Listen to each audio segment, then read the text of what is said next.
Malam takbiran, ibu mertuaku membawa seluruh hidangan yang aku masak, membungkusnya, dan membawanya ke rumah adik iparku. Aku tertawa, bahkan sumpit pun belum sempat kami sentuh. Aku melemparkan sertifikat hak milik rumah warisanku ke hadapan suamiku. Makan malam lebaran ini, pergilah ke sana dan makan sepuasmu. Mulai sekarang, jangan pernah kembali lagi. Di malam takbiran, ada rumah-rumah yang menyala terang. Aroma opor dan rendang tercium hingga ke ujung gang. Suara tawa berbaur dengan denting piring dan sendok yang terdengar begitu menghangatkan hati. Namun, ada juga rumah-rumah di mana hanya karena satu masalah kecil, seluruh pernikahan tiba-tiba menampakkan wujud aslinya di balik selubung kedamaian yang seolah telah kokoh selama bertahun-tahun. Kisah yang akan saya ceritakan hari ini adalah kisah seperti itu. Dimulai dari sebuah hidangan lebaran. Tetapi yang dibawa pergi sore itu bukan hanya beberapa masakan yang telah saya siapkan dengan susah payah sejak pagi. Itu adalah harga diri seorang istri, batas terakhir kesabaran seorang ibu, ilusi rapuh bahwa jika aku cukup lama bersabar, suatu hari nanti mereka akan menganggapku sebagai bagian dari keluarga. Namaku, Anjani. Suamiku bernama Banyu. Putraku saat itu berusia 7 tahun, namanya Bima. Ibu mertuaku adalah Ibu Ratna. Adik iparku adalah Wisnu, dan istrinya bernama Sari. Sore hari di malam takbiran itu, tepat pukul 5, aku baru saja mengangkat hidangan rendang terakhir dari kompor.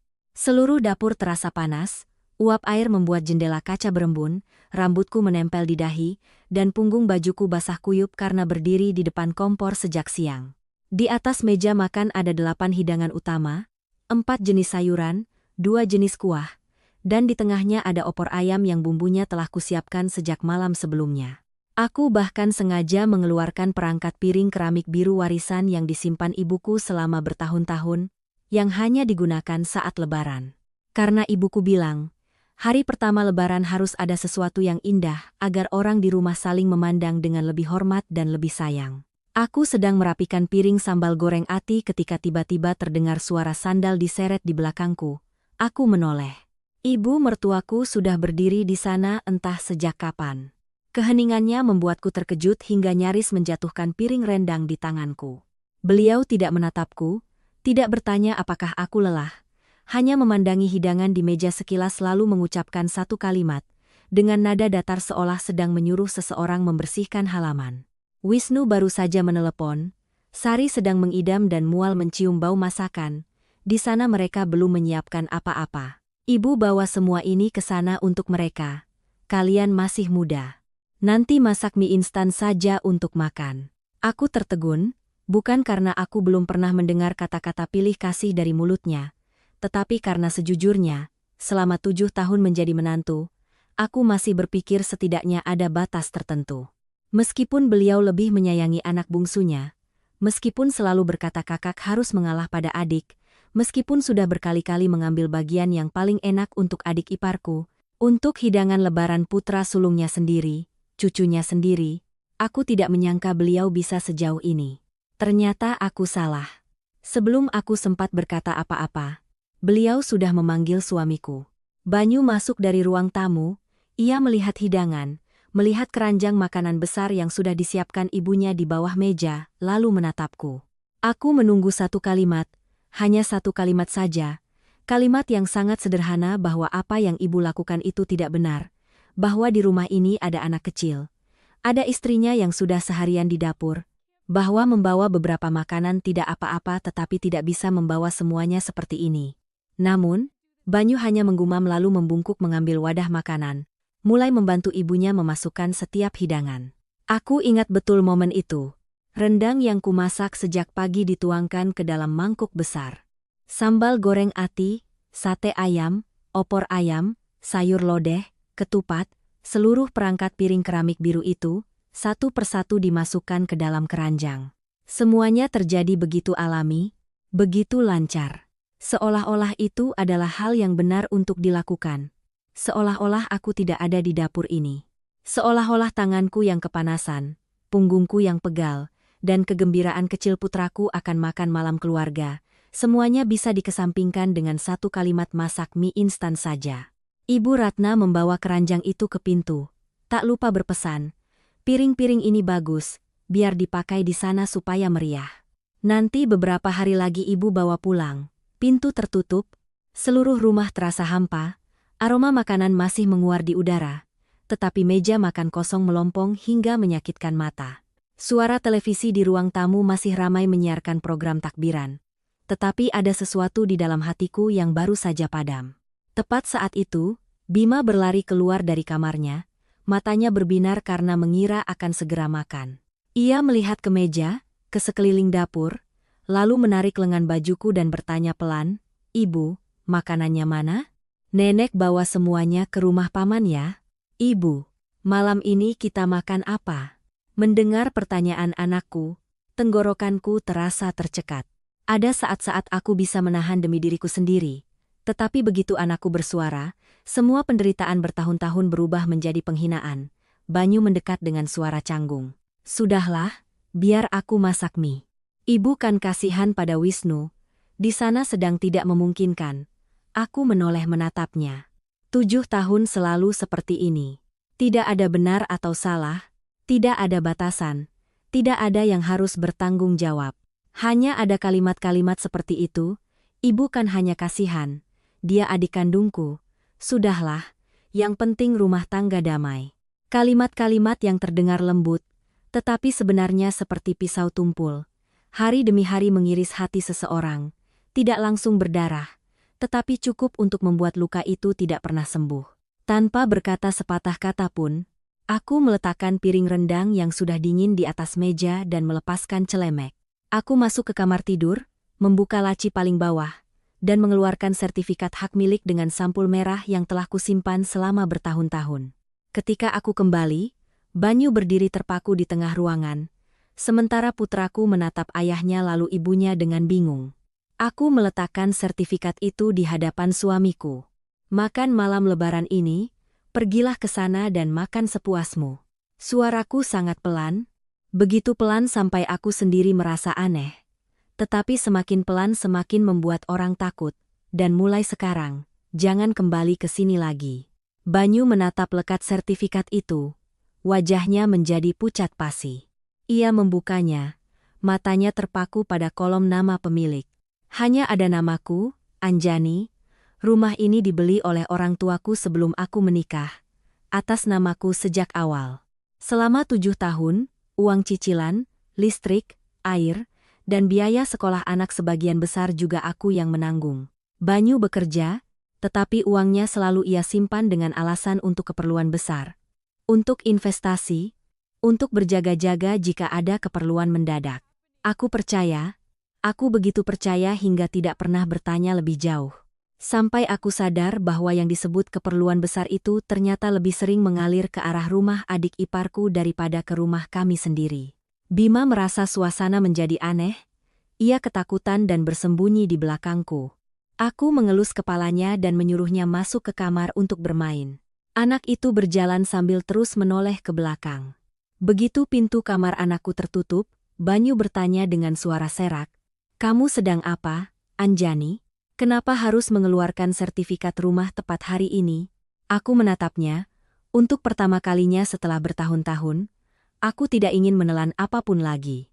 Sejak tahun pertama menjadi menantu, setiap lebaran selalu aku yang berbelanja, memasak, dan membersihkan rumah. Ibumu datang untuk mengkritik masakan ini terlalu asin, yang itu kurang rasa. Lalu saat makan, bagian terenak selalu disisihkan untuk adikmu. Ayahku dirawat di rumah sakit. Aku minta izin pulang 2 hari. Ibumu bilang anak perempuan yang sudah menikah jangan terlalu sibuk mengurus keluarga asalnya. Tapi saat adikmu demam, ibumu meneleponku 3 kali memaksaku membuatkan ramuan dan mengantarnya ke rumahnya. Aku ingin mengganti motor baru agar lebih aman mengantar jemput anak. Ibumu bilang perempuan tidak pantas pakai motor bagus. Tapi saat adikmu butuh gengsi untuk bekerja, motor kita harus dipinjamkan padanya. Semua itu kamu tahu. Dan hari ini, bahkan makan malam lebaran anakmu, istrimu, juga dibawa habis. Kamu masih mau aku berpikir bagaimana lagi? Banyu berdiri diam seperti orang yang terpojok ke dinding tetapi masih tidak percaya dinding itu nyata. Aku mengambil sertifikat itu, jari-jariku mencengkeram erat tepiannya. Hari ini kamu pilih, 1. Kamu pergi ke sana makan sepuasnya karena kamu lebih menghargai ibu dan adikmu daripada istri dan anakmu, lalu pindah dari rumahku. 2. Kamu telepon ibumu untuk kembali ke sini malam ini juga. Di hadapanku, di hadapan anakku, beliau harus menjelaskan semuanya. Banyu menatapku seolah melihat orang lain. Mungkin ia tidak pernah mengira perempuan yang setiap hari diam-diam memasak, mengantar anak sekolah, mengirim uang untuk kedua orang tua agar adil, bisa mengucapkan kalimat seperti itu. Tapi perempuan, sekali bisa berbicara dengan nada tenang, biasanya itu bukan lagi ancaman, itu berarti mereka sudah sampai pada batasnya. Tepat saat itu, telepon Banyu berdering. Nama penelepon yang muncul di layar hanya satu kata, Ibu. Banyu memegang telepon, tangannya sedikit gemetar. Ia menatapku, aku tidak bicara. Aku hanya berdiri di sana memeluk sertifikat itu seolah memeluk bagian terakhir dari hidupku yang tidak akan pernah kulepaskan lagi. Di luar, suara petasan dari rumah tetangga sudah mulai ramai. Di dalam rumahku, sebuah badai yang sesungguhnya juga baru akan dimulai. Banyu memegang telepon, jarinya melayang di atas tombol terima seolah-olah sekali sentuh, segalanya akan berubah ke arah yang ia sendiri tidak yakin bisa menanggungnya. Aku berdiri di hadapannya tanpa sepatah kata pun. Tetapi mataku tidak menghindar, tidak memohon, juga tidak marah. Hanya ada ketenangan yang dingin, jenis ketenangan yang hanya dimiliki orang ketika sudah tidak punya apa-apa lagi untuk kehilangan. Telepon terus berdering. Suara dering yang menggema di ruangan yang sunyi terdengar menusuk dan tidak nyaman. Setiap nadanya seolah mengetuk jantung orang yang berdiri di antara dua pilihan seperti Banyu. Aku tahu di seberang sana pastilah suara Ibu Ratna, dengan cara bicara yang khas, meninggi dan ketus, seolah memberi perintah sekaligus anugerah. Mungkin saat ini beliau sedang gembira, memamerkan kepada adik iparku betapa melimpahnya hidangan di sana, atau mungkin sedang bersiap menelepon untuk menyuruh sesuatu lagi. Banyu menelan ludah dengan susah payah lalu menekan tombol terima. Halo, Bu. Ia memalingkan wajah. Tapi rumah ini tidak besar. Suara Ibu Ratna dari seberang telepon masih cukup jelas untuk kudengar setiap katanya. Ya, Ibu di sini. Hidangannya sudah Ibu bawa.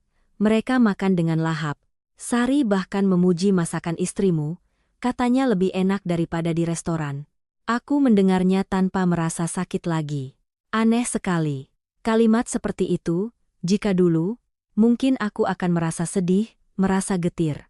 Tapi sekarang ketika hatiku sudah mendingin, kata-kata itu hanya seperti angin lalu, tidak lagi cukup kuat untuk melukaiku. Banyu tidak berkata apa-apa, hanya menjawab ya pelan. Ibu Ratna melanjutkan, oh ya, perangkat piring biru di rumahmu itu bagus.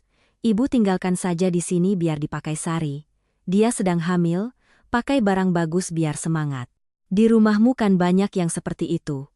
Tanganku semakin erat mencengkeram sertifikat itu. Perangkat piring itu peninggalan nenekku. Ibuku menjaganya selama bertahun-tahun. Dan di tanganku pun aku hanya berani menggunakannya setiap lebaran. Bukan barang berharga dari segi uang, tapi benda yang terikat dengan kenangan, dengan perasaan. Namun di mulutnya, itu hanya menjadi barang bagus yang sebaiknya dipakai di sana. Banyu berdiri dengan punggung menghadapku. Aku tidak bisa melihat wajahnya, tapi aku melihat bahunya menegang. Itu, Bu, ia tergagap, kenapa?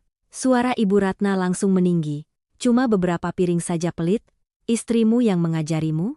Sudah menikah ya barang-barang itu milik keluarga suami. Apa yang perlu dibeda-bedakan?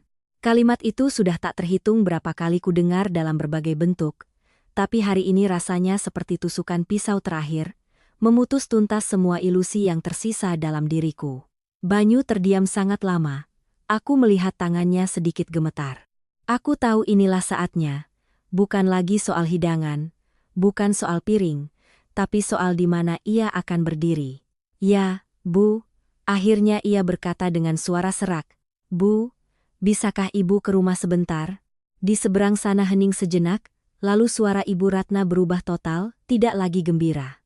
Mau apa? Sedang makan? Kalau ada apa-apa, bicara saja sekarang. Banyu menggenggam erat teleponnya. Ada yang perlu dibicarakan langsung. Apa yang begitu penting? Tidak bisa lewat telepon. Banyu memejamkan mata, menarik napas dalam-dalam. Aku ingin ibu datang ke sini sekarang juga. Udara di dalam ruangan terasa mengental. Aku berdiri diam, tidak mendesak, tidak mengangguk, tidak memberi isyarat, hanya berdiri menunggu. Di seberang sana Ibu Ratna jelas menyadari ada yang tidak beres. Suaranya menjadi ketus, "Banyu, kamu ini kenapa? Hari Lebaran begini panggil-panggil ibu, tidak tahu sopan santun?" "Aku," kata Banyu, kali ini suaranya lebih jelas. "Tapi masalah ini tidak bisa ditunda sampai besok." Aku melihat punggungnya sedikit lebih tegak. Mungkin ia sendiri tidak sadar, tapi aku sadar. Selama 7 tahun, ini pertama kalinya ia tidak menggunakan nada membujuk, tidak mencoba menenangkan, melainkan benar-benar mempertahankan keinginannya.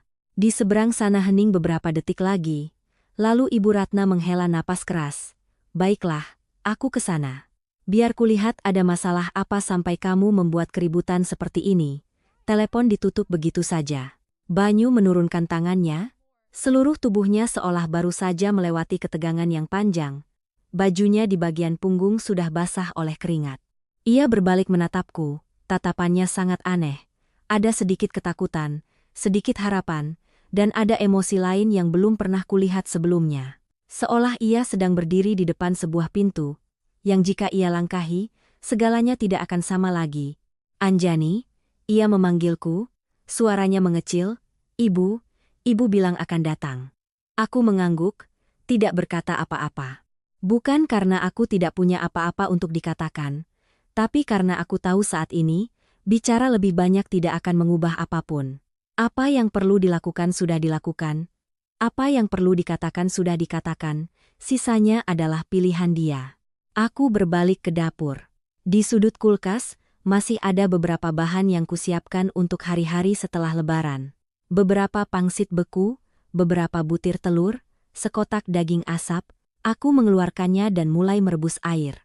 Banyu berdiri di belakang menatapku sejenak lalu bertanya pelan. Kamu sedang apa?" "Aku memasak untuk anakku," jawabku, nadaku tenang. Air di panci mulai mendidih, gelembung-gelembung kecil muncul lalu pecah. Uap air membuat kaca berembun, sama seperti sore tadi saat aku masih memasak hidangan Lebaran itu. Bedanya sekarang, di dalam hatiku tidak ada lagi sedikit pun kegembiraan. 15 menit kemudian, semangkuk pangsit panas dan sepiring telur dadar tersaji di hadapan Bima. Anak itu makan dengan lahap, seolah tidak tahu apa yang baru saja terjadi. "Ibu tidak makan?" tanyanya dengan mulut masih mengunyah. "Ibu belum lapar." Aku mengelus kepalanya. Banyu berdiri di samping melihat pemandangan itu, lalu menatap meja makan yang kosong. Aku melihat jelas di wajahnya terlintas sesuatu, mungkin penyesalan, atau mungkin untuk pertama kalinya ia merasakan betapa tidak masuk akalnya apa yang baru saja terjadi. Ia mendekatiku, merendahkan suaranya. "Nanti kalau ibu datang, bicaranya pelan-pelan saja, ya?" Aku menoleh menatapnya. "Kamu takut suasana jadi canggung?" tanyaku. Ia tidak langsung menjawab. Aku tidak menunggu jawabannya. Aku hanya berkata pelan, "Banyu, aku sudah berbicara pelan selama 7 tahun ini." Ia terdiam. Tepat saat itu, bel pintu berbunyi. 1 kali, 2 kali, lalu 3 kali berturut-turut, cepat dan tidak sabar, persis seperti gaya orang yang berdiri di luar sana. Banyu terkejut menatapku. Aku tidak menatapnya. Aku mengeringkan tangan dengan lap dan berjalan ke pintu.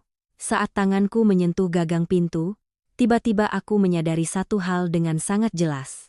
Malam ini bisa jadi malam terakhir pernikahan ini, atau malam pertama dari kehidupan yang berbeda, yang tidak lagi berada di tengah-tengah. Aku membuka pintu.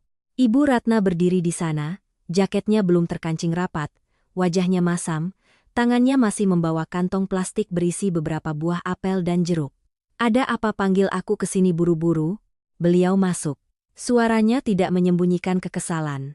"Sedang makan enak malah disuruh ke sini. Kalian berdua ini mau bikin ulah apa lagi?" Aku menutup pintu. Rumah kecil ini tiba-tiba menjadi sesak. Di satu sisi ibu mertua, di sisi lain suami, di tengah-tengah ada aku dan semua yang telah terpendam selama 7 tahun. Aku menatap lurus ke arahnya. Saya hanya ingin bertanya satu hal. Suaraku sangat pelan. Tadi sore ibu membawa semua hidangan lebaran dari rumah kami ke rumah Wisnu, benar? Ibu Ratna sedikit terdiam sejenak, tapi kemudian langsung mengangkat dagunya. Benar. Kenapa? Aku sudah bilangkan. Di sana tidak sempat masak. Kamu sebagai kakak ipar harus tahu caranya mengalah. Aku mengangguk. Mengalah itu artinya membawa semuanya, tidak menyisakan satupun, begitu? Suasana mulai berubah. Banyu di belakangku menghela napas berat. Dan aku, untuk pertama kalinya dalam hidupku, merasa benar-benar tenang, bukan ketenangan orang yang pasrah, melainkan ketenangan orang yang sudah siap. Ibu Ratna sedikit tertegun, tapi kemudian langsung mengangkat dagunya, sikap yang sudah biasa kulihat dari orang yang selalu merasa dirinya benar. Benar? Kenapa? Aku sudah bilang kan, di sana tidak sempat masak. Kamu sebagai kakak ipar harus tahu caranya mengalah pada adik. Aku mengangguk sangat pelan. Mengalah itu artinya membawa semuanya, tidak menyisakan satupun, begitu? Udara di dalam ruangan terasa begitu kental. Di luar sana suara petasan masih terdengar. Suara tawa dari rumah tetangga terdengar riuh.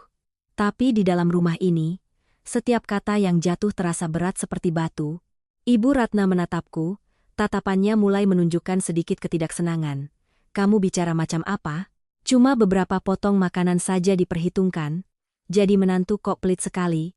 Aku tetap menjaga nada suaraku. Bukan beberapa potong makanan. Saya bilang hidangan lebaran keluarga kami, milik saya, milik Mas Banyu, dan milik cucu Anda, Bima. Ibu Ratna tersenyum sinis. Terus kenapa? Tiap tahun juga makan. Hari ini makan telat sedikit, apa ada yang mati? Kamu berlebihan. Aku menatap lurus ke arahnya. Jadi, menurut ibu, seorang anak 7 tahun di malam takbiran duduk menatap meja kosong dan bertanya ibu, makanannya mana? Itu hal yang biasa? Pertanyaanku membuat Ibu Ratna terdiam sejenak. Tapi hanya sejenak. Beliau langsung menoleh ke Banyu. Banyu, kamu lihat istrimu bicara pada ibumu seperti apa? Cuma masalah kecil tapi dia besar-besarkan seolah aku ini maling. Banyu berdiri di antara kami, wajahnya tegang. Ia menatap ibunya lalu menatapku, aku tidak menghindari tatapannya. Kamu yang bicara, kataku. Masalah ini kecil atau tidak? Banyu membuka mulut lalu menutupnya lagi. Aku tahu ia sedang bimbang. Ia sudah terbiasa menghindar, terbiasa menjadi penengah, terbiasa menenangkan kedua belah pihak tanpa perlu menentukan siapa yang benar dan salah. Tapi hari ini tidak ada lagi ruang untuk cara itu. Aku rasa, katanya pelan. Ibu membawa semuanya seperti itu tidak seharusnya. Kalimat itu, meskipun sangat pelan, tetap membuatku merasakan sesuatu untuk pertama kalinya. Ia tidak sepenuhnya berpihak pada ibunya. Ibu Ratna melotot, kamu bilang apa? Aku bilang, Banyu menelan ludah, rumah kita juga perlu makan malam lebaran, Bima masih kecil. Anak kecil makan apa saja juga bisa, potong ibunya. Suaranya melengking. Kalian sudah besar kok masih perhitungan begitu? Aku membesarkanmu bertahun-tahun, sekarang cuma karena masalah itu kamu bilang aku tidak seharusnya. Aku melihat pemandangan itu, hatiku tidak lagi goyah. Ini bukan pertama kalinya. Hanya saja ini pertama kalinya semuanya diucapkan terus terang. Aku maju selangkah. Ibu, panggilku. Masih dengan nada hormat tapi jelas. Kalau hanya 1 atau 2 hidangan, saya tidak akan bicara. Tapi ibu membawa semuanya, ibu tidak bertanya pada saya satu kata pun, tidak memberitahu saya sama sekali.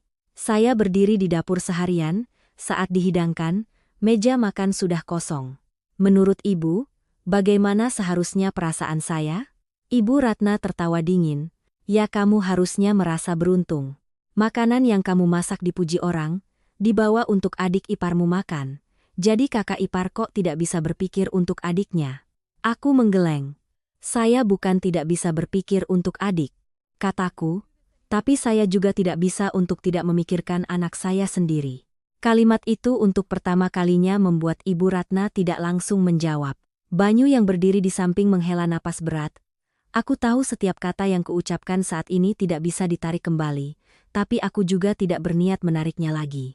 Selama 7 tahun ini, lanjutku dengan suara yang tetap datar, saya sudah banyak mengalah. Hal-hal kecil tidak saya bicarakan. Hal-hal besar pun saya coba tahan. Tapi hari ini saya tidak bisa berpura-pura tidak terjadi apa-apa. Ibu Ratna melipat tangan di depan dada.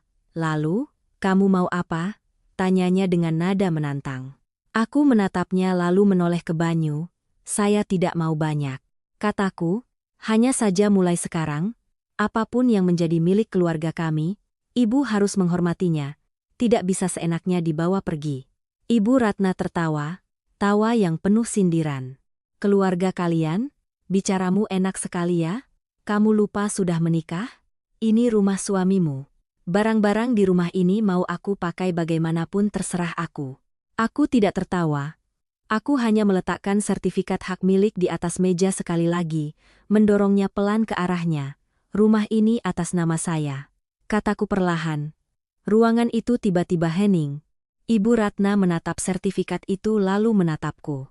Tatapannya berubah sangat cepat. Dari meremehkan menjadi terkejut lalu sekilas muncul kilat tidak suka. Terus kenapa? Tanyanya ketus. Kamu yang punya nama jadi kamu hebat? Sudah menikah masih membeda-bedakan milikmu milikku. Aku menggeleng. Saya tidak membeda-bedakan. Kataku, saya hanya ingin memperjelas. Ini rumah saya. Saya berhak memutuskan apa yang terjadi di dalam rumah ini. Banyu yang berdiri di samping tanpa sadar mundur selangkah. Aku tahu kalimat itu bukan hanya untuk ibunya, tapi juga untuknya. Ibu Ratna maju selangkah. Suaranya mulai lebih tajam. Jadi maksudmu apa? Mengusirku? Aku menatap lurus ke arahnya. Tidak. Jawabku. Saya tidak mengusir ibu. Tapi saya tidak menerima perlakuan seperti tadi sore. Tidak menerima terus kenapa? Ia tersenyum sinis. Kamu mau apa? Aku tidak langsung menjawab. Aku menoleh ke Banyu. Mas, panggilku. Ia terkejut seolah baru saja ditarik kembali ke dunia nyata. Saya sudah bilang. Kataku dengan suara tidak tinggi tapi jelas setiap katanya. Hari ini kamu harus memilih. Banyu menatapku, matanya penuh ketegangan. Memilih apa? Tanyanya meskipun aku tahu ia sangat mengerti. Memilih posisimu. Jawabku, kamu suami saya, ayah dari Bima, atau kamu hanya anak dari ibumu? Pertanyaan itu seperti pisau yang menusuk langsung ke pusat masalah. Banyu terdiam, aku melihat jelas jakunya bergerak, seperti ingin mengatakan sesuatu tapi tidak tahu harus mulai dari mana. Ibu Ratna langsung menyela. Kamu bertanya apa yang tidak masuk akal? Katanya keras. Dia tentu saja anakku. Masa karena kamu dia harus meninggalkan ibunya? Aku tidak menatapnya. Aku tetap menatap Banyu. Tidak ada yang memintamu meninggalkan ibumu. Kataku, tapi kamu harus tahu mana yang benar dan mana yang salah. Dan saat dibutuhkan, kamu harus berpihak pada istri dan anakmu. Banyu memejamkan mata, seluruh ruangan seolah menahan napas menunggu jawabannya.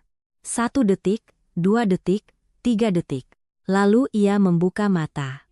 Aku, ia menoleh ke ibunya, suaranya merendah. Aku tidak meninggalkan ibu, tapi apa yang ibu lakukan hari ini itu tidak benar. Ibu Ratna tertegun, aku pun berdiri diam. Ini bukan kalimat yang keras, tapi bagi Banyu, ini tidak mudah. Rumah kami juga punya anak kecil. Lanjutnya, suaranya sedikit gemetar tapi tidak mundur. Anjani memasak seharian. Ibu membawa semuanya itu tidak adil untuknya. Untuk Bima. Ibu Ratna menatapnya seolah tidak percaya dengan apa yang didengarnya. Kamu berani bilang aku tidak benar? Tanyanya dengan suara parau. Banyu tidak menghindar. Iya, katanya. Jawaban singkat tapi jelas. Saat itu, aku melihat satu hal, ada perubahan, meskipun kecil, tapi itu adalah awal dari jalan yang sama sekali berbeda. Tapi aku juga mengerti, semuanya belum berakhir. Karena bagi orang seperti Ibu Ratna, ini bukan hanya soal hidangan, ini soal kekuasaan, soal kebiasaan, soal cara hidupnya selama bertahun-tahun. Dan hal-hal seperti itu tidak mudah berubah hanya dengan satu kalimat. Beliau berdiri di sana, wajahnya memerah, tangannya mencengkeram erat kantong plastik itu. Baiklah, katanya dengan suara gemetar karena marah, kalian hebat sekarang. Punya rumah sendiri, punya istri yang membela, jadi berani mengajari ibu. Tidak ada yang menjawab. Aku menatapnya, hatiku tidak lagi marah, hanya ada kesadaran yang sangat jernih. Malam ini semuanya telah diletakkan di atas meja, tidak ada lagi yang ditutupi, tidak ada lagi yang dihindari, dan dari sini setiap orang harus memilih jalannya sendiri. Ibu Ratna berdiri di sana, wajahnya memerah padam karena marah, tangannya mencengkeram kantong plastik begitu erat hingga apel di dalamnya saling bergesekan dan berbunyi. Tatapan matanya pada Banyu bukan lagi tatapan seorang ibu yang terbiasa memerintah putranya, melainkan tatapan seseorang yang kekuasaannya baru saja ditantang. Baiklah, ulangnya, suaranya merendah tapi semakin terdengar dingin. Kalian hebat sekarang, punya rumah sendiri, punya istri yang membela, jadi berani mengajari ibu. Tidak ada yang menjawab. Aku tahu saat ini semakin banyak bicara akan semakin mudah mendorong segalanya ke arah yang tidak terkendali. Tapi diam juga bukan berarti menghindar. Diam saat ini adalah untuk membiarkan semua kata yang baru saja diucapkan meresap. Banyu berdiri di sampingku, kedua tangannya terkulai, seolah baru saja menghabiskan seluruh tenaganya. Aku tidak menatapnya, tapi aku tahu baginya mengucapkan kalimat tadi sama sekali tidak ringan. 7 tahun ia terbiasa berdiri di tengah, terbiasa menjadi orang yang tidak bersalah. Tapi sebenarnya posisi itulah yang membuat semua orang yang lain harus dirugikan. Ibu Ratna melangkah lebih jauh ke dalam rumah, memandang sekeliling dari ruang tamu ke dapur, lalu berhenti pada meja makan yang kosong melompong. Lalu ia berkata, "Kalau tidak ada makanan ya masak sendiri, seolah-olah aku mengambil sesuatu yang sangat berharga dari kalian." Aku menjawab perlahan, "Ibu tidak mengambil apapun yang berharga dari segi uang dari saya. Tapi ibu telah mengambil sesuatu yang tidak bisa saya anggap remeh." Beliau berbalik cepat. "Apa?" bentaknya. "Adalah rasa hormat," kataku. Kalimat itu baru saja selesai. Udara seakan terkoyak. Banyu sedikit terkejut. Mungkin ia tidak menyangka aku akan bicara seterus terang itu, tapi bagiku saat ini tidak ada lagi alasan untuk berputar-putar. Ibu Ratna tertawa, tapi tawa yang tidak ada sedikit pun kegembiraan. Rasa hormat? Ia menekankan setiap kata. "Kamu mau aku menghormatimu, lalu apa kamu menghormatiku? Tadi kamu bicara padaku seperti apa?" Aku menatapnya tanpa menghindar. Saya masih memanggil ibu dengan sebutan ibu, masih berdiri tegak saat bicara. "Saya tidak kurang ajar," kataku, "tapi saya juga tidak bisa menunduk ketika saya diperlakukan tidak adil." Beliau mendengus, menoleh ke Banyu. "Kamu lihat, istrimu sekarang sudah mengajari ibu mertuanya." Banyu tidak langsung menjawab. Ia menunduk ke lantai lalu menatapku. Tatapannya sedikit goyah, seolah sedang bertanya pada dirinya sendiri apakah ia cukup kuat untuk mempertahankan pendirian yang baru saja ia ambil. Aku tahu ini adalah saat yang paling mudah goyah. "Saya tidak mengajari siapapun," kataku dengan suara yang lebih pelan. "Saya hanya sedang bicara tentang batasan saya." "Batasan?" ulang Ibu Ratna. "Kamu punya hak apa bicara batasan padaku?"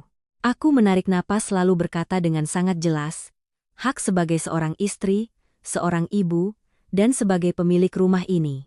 Banyu menoleh menatapku. Aku tahu kalimat itu masih terasa berat baginya. Ibu Ratna maju selangkah lagi. "Jarak antara kami sekarang hanya kurang dari 1 lengan. Jadi kamu mau apa?" tanyanya dengan suara rendah. "Kalau aku tidak mengikuti batasanmu, aku tidak mundur, maka saya akan menjaga bagian saya." Jawabku, "Tidak akan membiarkan kejadian seperti hari ini terulang lagi." Beliau menatapku lekat-lekat seolah mencari tanda-tanda keraguan. Tapi aku tidak lagi ragu. Selama 7 tahun, aku sudah mencoba segala cara, diam, sabar, menjelaskan, bahkan menghibur diri sendiri bahwa segalanya akan membaik. Tapi semakin aku sabar, orang semakin menganggapnya sebagai hal yang wajar. Sekarang aku tidak sabar lagi, bukan untuk menang atau kalah, tapi untuk mempertahankan apa yang pantas dipertahankan. Banyu yang berdiri di antara kami jelas sedang terdesak ke posisi yang tidak bisa mundur. Ia mengangkat tangan mengusap rambutnya pelan lalu berkata, suaranya rendah tapi lebih tegas dari sebelumnya. "Bu, mulai sekarang kalau ada apa-apa, tolong bicarakan dulu dengan kami, jangan memutuskan sendiri seperti itu lagi." Ibu Ratna menoleh menatapnya, matanya menajam. "Kamu benar-benar memihaknya?" Banyu tidak langsung menjawab. Aku tidak menatapnya. Tapi aku menunggu, sekali lagi. Ia menghela napas seolah melepaskan sesuatu. Aku tidak memihak siapapun. Katanya, aku hanya ingin semuanya adil. Adil, beliau tertawa. Di dunia ini mana ada yang adil? Aku membesarkanmu, sekarang kamu bicara padaku seperti itu dan masih menuntut keadilan. Banyu menunduk sedikit lalu mengangkat kepala. Aku tahu ibu sudah bersusah payah membesarkanku. Katanya, aku tidak lupa. Tapi aku juga punya keluargaku sendiri. Kalimat itu terdengar sangat sederhana, tapi bagi Banyu itu adalah langkah besar. Aku merasakannya, dan aku juga melihat Ibu Ratna merasakannya. Beliau berdiri diam beberapa detik lalu berbalik menuju pintu. Bagus. Katanya tanpa menoleh, kalian hiduplah dengan keadilan kalian itu. Mulai sekarang, urusan di sini kalian juga jangan ikut campur. Banyu terkejut. Bu, panggilnya. Tapi ibunya tidak berhenti. Tangannya sudah digagang pintu. Saat itu, aku tahu jika membiarkannya pergi begitu saja, segalanya akan berbelok ke arah yang lain, mungkin perpecahan total. Aku angkat bicara. Bu. Suaraku tidak keras tapi cukup untuk membuatnya berhenti. Beliau menoleh separuh badan, matanya masih marah. Saya tidak ingin ibu pergi dalam keadaan seperti ini. Kataku, tapi saya juga tidak bisa berpura-pura seolah tidak terjadi apa-apa. Beliau tidak berkata apa-apa. Aku melanjutkan perlahan, jika ibu ingin pulang, saya tidak akan menahan. Tapi saya harap ibu mengerti. Hari ini bukan saya yang membesar-besarkan masalah, tapi saya yang tidak bisa terus diam. Kalimat itu bukan untuk membujuk, hanya untuk memperjelas. Beliau menatapku cukup lama, lalu berbalik membuka pintu, tanpa sepatah kata lagi. Pintu tertutup, bunyi kliknya terdengar, kecil tapi cukup untuk mengakhiri malam yang seharusnya menjadi yang paling hangat sepanjang tahun. Di dalam rumah hanya tersisa 3 orang, aku, Banyu, dan Bima yang sedang duduk di kamarnya. Tidak tahu apa yang baru saja terjadi di luar. Banyu berdiri diam cukup lama lalu duduk di kursi, kedua tangannya memegang kepala. Mas, panggilku. Ia tidak mengangkat kepala. Aku tidak menyangka akan jadi begini, katanya dengan suara lelah. Aku tidak menyalahkanmu. Sudah sejak lama memang seperti ini. Kataku, hanya saja hari ini baru terungkap. Ia diam sejenak, lalu bertanya, kamu menyesal? Aku berpikir sejenak. Tidak, jawabku. Itu jawaban yang jujur. Tidak ada lagi yang perlu disesali. Hanya bisa terus melangkah. Banyu mengangkat kepala menatapku. Tatapannya tidak lagi sama seperti sebelumnya. Ada sesuatu yang telah berubah. Tapi sejauh mana perubahannya, aku belum tahu. Aku menoleh ke arah kamar anakku, lampu masih menyala, seorang anak masih memakan makan malam sederhananya. Sementara di luar sana seluruh dunia sedang menyambut malam takbiran. Aku tahu mulai besok segalanya tidak akan sama lagi, dan mungkin itu justru yang diperlukan. Pintu baru saja tertutup, rumah tiba-tiba jatuh ke dalam keheningan yang sangat dalam. Tidak ada lagi suara sandal diseret. Tidak ada lagi suara ketus Ibu Ratna. Hanya ada suara televisi di ruang tamu yang masih menyiarkan program takbiran yang meriah hingga terasa janggal. Aku berdiri diam sejenak lalu masuk ke dapur mematikan sebagian lampu, hanya menyisakan cahaya kuning yang lembut. Bukan untuk menghemat listrik, tapi karena cahaya lembut membuat hati sedikit lebih tenang. Banyu masih duduk di sana, kedua tangannya memegang kepala, seolah belum bisa keluar dari momen yang baru saja terjadi. Aku tidak mendesaknya, juga tidak bertanya lebih lanjut. Ada beberapa hal yang jika terlalu banyak dibicarakan tidak akan membuatnya lebih cepat selesai, malah hanya akan membuat orang semakin bingung. Aku masuk ke kamar anakku, Bima sudah selesai makan, sedang menyusun balok di lantai. Potongan-potongan plastik berwarna-warni berserakan di sekelilingnya. Melihatku masuk, ia mengangkat kepala dan tersenyum sangat alami. Bu, aku bisa bikin rumah lo. Aku duduk di sampingnya, melihat rumah kecil dari plastik itu, pintunya miring, atapnya sedikit melengkung, tapi di mata anak itu adalah sebuah prestasi yang membanggakan. Bagus sekali, kataku sambil mengelus kepalanya. Ia tertawa lalu bertanya pelan. Nenek sudah pulang, Bu? Aku terdiam sejenak. Sudah, jawabku. Nenek marah ya? Bu? Aku menatap anakku. Hatiku tiba-tiba melunak. Anak-anak terkadang mengerti lebih dari yang kita kira. Mungkin, kataku, tapi tidak apa-apa. Aku tidak suka nenek marah. Katanya dengan suara tulus, tapi aku juga tidak suka malam ini tidak ada makanan. Kalimat itu pelan, tapi membuat tenggorokanku tercekat. Aku menariknya ke dalam pelukanku. Ibu tahu, bisikku. Ibu minta maaf. Ia tidak berkata apa-apa lagi, hanya menyandarkan kepalanya di bahuku. Seorang anak berusia 7 tahun, belum sepenuhnya mengerti urusan orang dewasa, tapi cukup untuk merasakan kejanggalan di malam yang seharusnya penuh kebahagiaan. Aku tinggal bersamanya sejenak lalu membujuknya untuk tidur lebih awal dari biasanya. Di luar sana, suara petasan sudah semakin ramai, suara orang saling memanggil, suara tawa terdengar bersahutan. Sementara di dalam kamar kecil ini, aku hanya mendengar napasnya yang teratur, ringan dan hangat. Aku mematikan lampu, menutup pintu. Banyu masih duduk di ruang tamu tapi sudah tidak lagi memegang kepala. Ia bersandar di kursi, matanya menatap langit-langit seolah sedang memikirkan sesuatu yang sangat jauh. Aku menuang 2 gelas air hangat, meletakkan satu di hadapannya lalu duduk di seberangnya. Ia melihat gelas itu lalu menatapku. Sayang, ia memulai tapi berhenti. Aku tidak mendesaknya. Aku tidak menyangka ibu akan bereaksi seperti itu. Lanjutnya dengan suara berat. Aku menggeleng pelan. Aku sudah menduganya, jawabku. Ia sedikit mengerutkan kening. Sejak dulu ibu memang begitu, kataku. Hanya saja kita belum pernah membiarkan masalah ini sampai ke titik ini. Banyu terdiam. Aku tahu di dalam hatinya saat ini tidak mudah. Di satu sisi ada ibunya, orang yang membesarkannya. Di sisi lain ada istri dan anaknya, kehidupannya saat ini. Dan ia baru saja mengambil langkah yang belum pernah ia ambil sebelumnya, mengatakan ibunya tidak benar. Apa kamu merasa aku salah? Tanyanya tiba-tiba. Aku menatapnya. Kamu bertanya sungguh-sungguh. Ia mengangguk. Aku berpikir sejenak lalu berkata, kalau kamu bertanya tentang apa yang kita bicarakan hari ini, tidak. Ia menghela napas, tapi lanjutku, kalau kamu bertanya tentang tahun-tahun sebelumnya, iya. Ia menunduk, aku tidak langsung melanjutkan. Aku membiarkan keheningan sejenak, cukup agar ia bisa memahami sebagian. Kamu sudah diam terlalu lama, kataku pelan. Dan keheningan itu membuatku harus menanggungnya. Banyu mengepalkan tangannya. Aku tahu, katanya pelan, bukan. Aku menggeleng. Kamu tahu tapi kamu tidak pernah menghadapinya. Ia mengangkat kepala menatapku.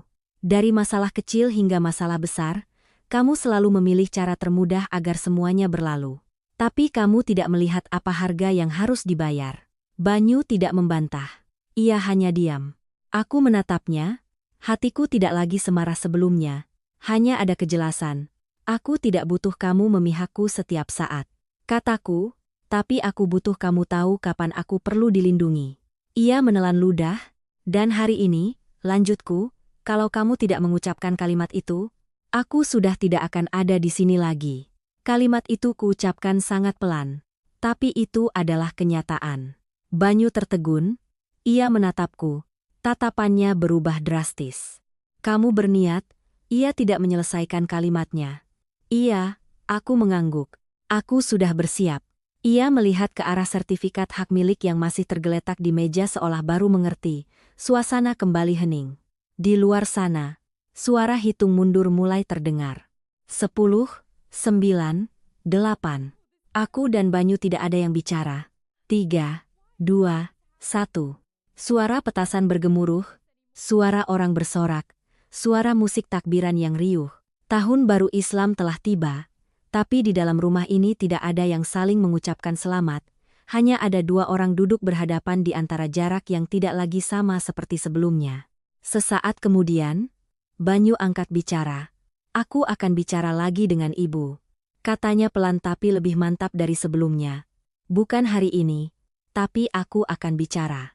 Aku menatapnya, tidak perlu terburu-buru. Jawabku, tapi kamu harus melakukannya. Ia mengangguk. Aku berdiri untuk membersihkan gelas lalu berbalik ke kamar.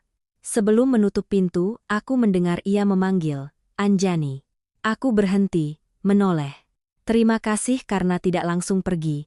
Katanya, aku menatapnya sejenak. Aku tidak tinggal karena kamu, kataku, aku tinggal untuk diriku dan untuk Bima. Setelah itu aku menutup pintu. Malam itu, aku berbaring di samping anakku tapi tidak langsung tidur. Aku menatap langit-langit, memikirkan tahun-tahun yang telah berlalu dan hari-hari yang akan datang. Ada hal-hal yang telah pecah, tapi ada juga hal-hal yang untuk pertama kalinya terlihat jelas. Dan mungkin dari kejelasan itulah orang baru bisa memulai lagi, entah bersama-sama atau masing-masing.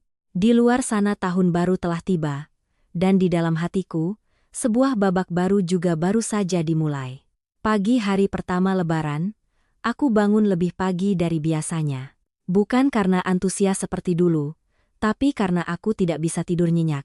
Semalam meskipun berbaring di samping anakku, mendengar napasnya yang teratur, aku tetap gelisah.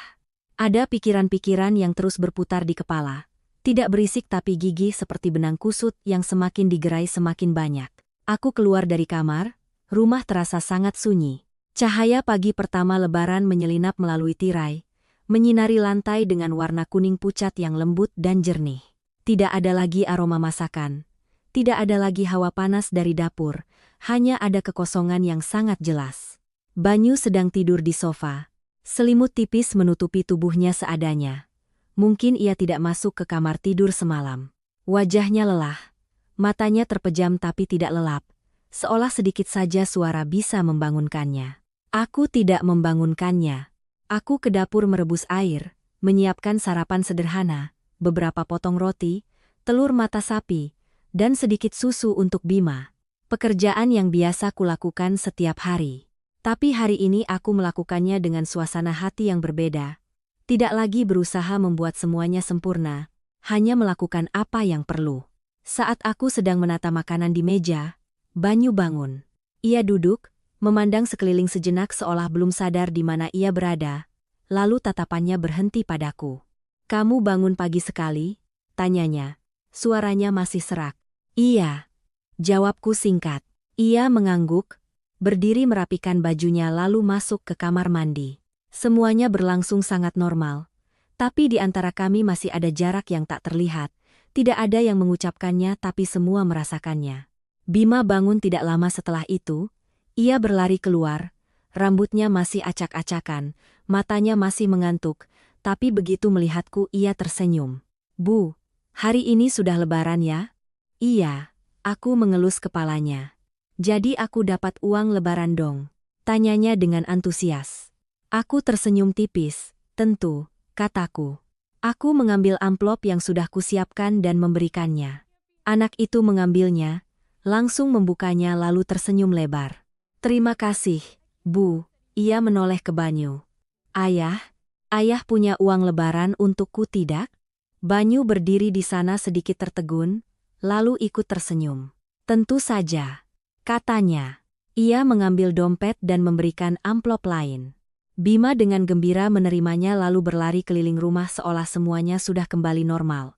Melihatnya seperti itu, hatiku sedikit melunak. Ada hal-hal yang meskipun orang dewasa punya masalah, anak-anak tetap bisa menjaga kebahagiaan mereka yang sederhana.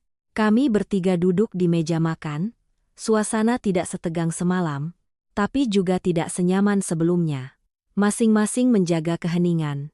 Bima sambil makan bercerita macam-macam tentang teman-temannya, tentang keinginannya untuk bersilaturahmi, tentang amplop-amplop Lebaran yang akan ia gunakan untuk apa.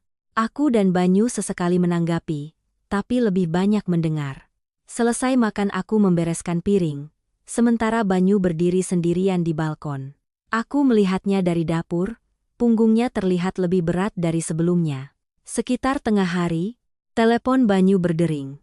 Ia melihat layar lalu menoleh padaku. Aku tidak bertanya tapi aku bisa menebak. Ia mengangkat telepon. "Iya, Bu." Suaranya kali ini tidak lagi canggung seperti semalam tapi masih ada keraguan. Aku tidak mendengar jelas apa yang dikatakan Ibu Ratna. Tapi dari raut wajah Banyu, aku tahu panggilan itu tidak sederhana. Ia diam mendengarkan sejenak lalu berkata, "Iya, aku mengerti." Sesaat kemudian ia menambahkan, "Iya, nanti aku ke sana. Hatiku sedikit mencelos. Ia menutup telepon. Aku tidak langsung bertanya. Aku menunggunya bicara. Banyu masuk menatapku. Ibu menyuruh ke sana untuk makan siang, katanya. Aku mengangguk pelan.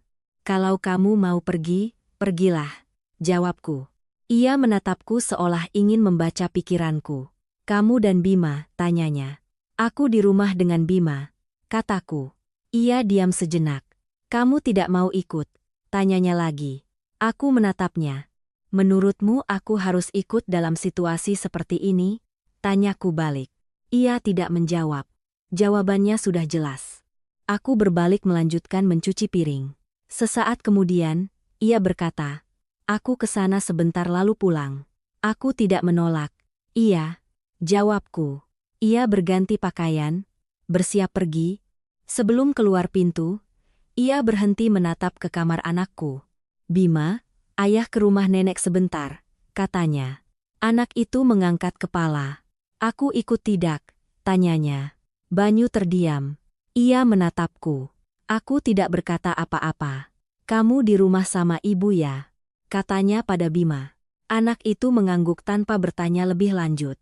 Banyu membuka pintu dan melangkah keluar. Pintu tertutup, sekali lagi, rumah menjadi sunyi. Aku berdiri di sana sejenak lalu menghela napas, bukan lega, bukan sedih, hanya perasaan hampa. Bima berlari memeluk kakiku. Bu, kita pergi main yuk, tanyanya. Aku menatapnya lalu melihat keluar jendela. Sinar matahari hari pertama Lebaran sangat indah.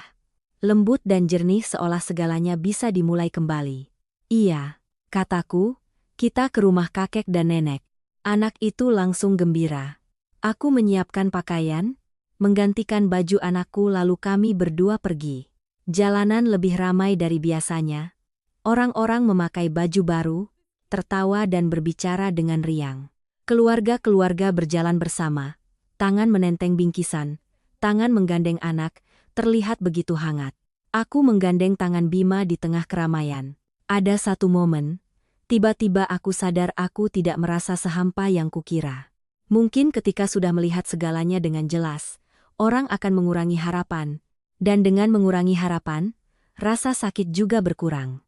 Ketika sampai di rumah orang tuaku, begitu pintu terbuka, ibuku langsung memeluk kami berdua.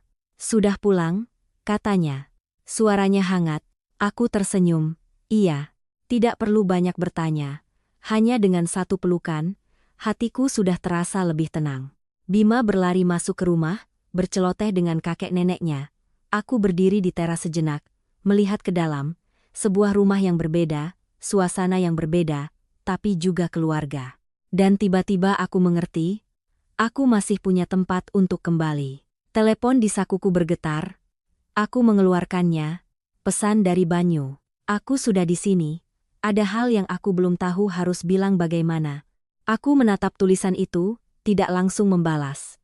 Mungkin di seberang sana juga sedang ada hal-hal yang tidak lagi sesederhana sebelumnya. Dan aku tahu, cerita ini masih belum berakhir. Aku memegang telepon menatap pesan dari Banyu sejenak lagi lalu mematikan layar. Ada hal yang aku belum tahu harus bilang bagaimana.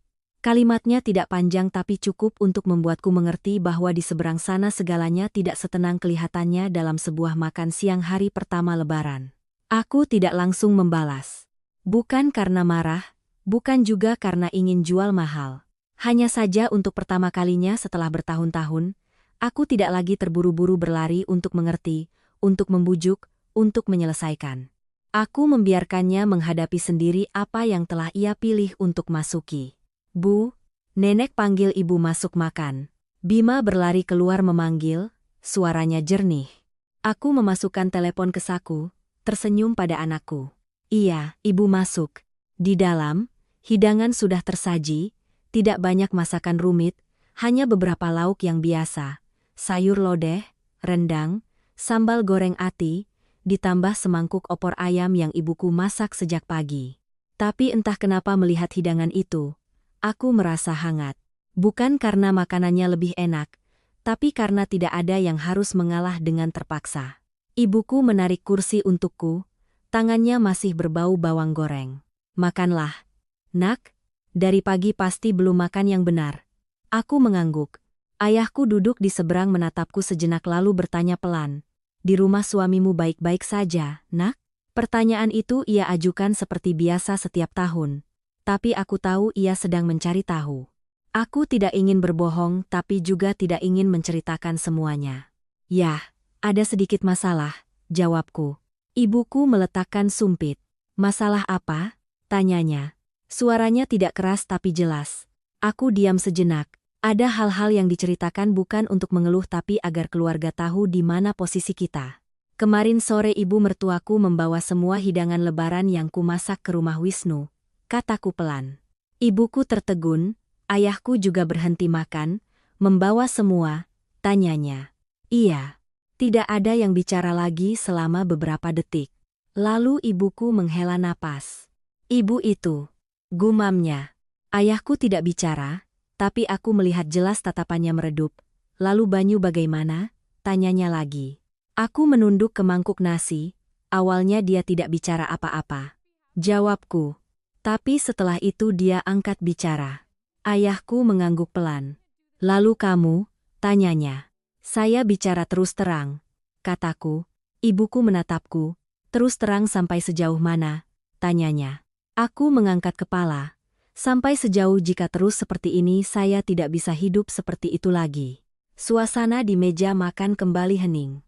Bima masih makan tanpa terlalu memperhatikan. Tapi orang dewasa mengerti. Ibuku menatapku sejenak lalu mengangguk. Benar, katanya. Tidak semua hal bisa ditahan. Ayahku perlahan meletakkan sumpitnya. Sabar itu tidak salah, katanya. Tapi sabar yang membuat kita diremehkan itu bukan lagi sabar. Aku diam mendengarkan setiap katanya. Kata-kata sederhana tapi terasa diucapkan pada saat yang tepat. Sebuah keluarga ingin damai harus ada batasan. Lanjutnya, tanpa batasan, cepat atau lambat akan hancur. Aku mengangguk. Bukan karena aku baru mengerti, tapi karena aku sudah lama mengerti. Hanya saja kemarin adalah saatnya aku berani mengucapkannya. Makan siang berlangsung perlahan, tidak ada yang bicara banyak lagi, tapi keheningan ini tidak berat, ini adalah keheningan pemahaman. Selesai makan, aku keluar ke teras berdiri sendirian. Angin awal tahun berhembus sepoi-sepoi, membawa aroma dupa dan bunga. Aku menarik napas dalam-dalam. Telepon bergetar lagi, kali ini panggilan, Banyu. Aku menatap layar sejenak lalu mengangkatnya. Halo. Suaraku tenang. Di seberang sana hening sejenak lalu Banyu angkat bicara. Kamu di mana? Di rumah orang tua? Jawabku. Oh, ia ragu-ragu. Aku di sini. Aku tidak bertanya di sini itu bagaimana. Aku tahu. Ada apa? Tanyaku. Ia menghela napas. Aku tidak tahu harus mulai dari mana. Aku tidak mendesaknya. Bicaralah, kataku. Keheningan panjang lalu ia berkata dengan suara yang lebih rendah. Di sini tidak seperti yang kamu kira. Aku sedikit mengerutkan kening. Maksudmu? Aku kira hanya makan siang biasa, katanya. Tapi ternyata bukan. Aku tidak bicara. Aku menunggu.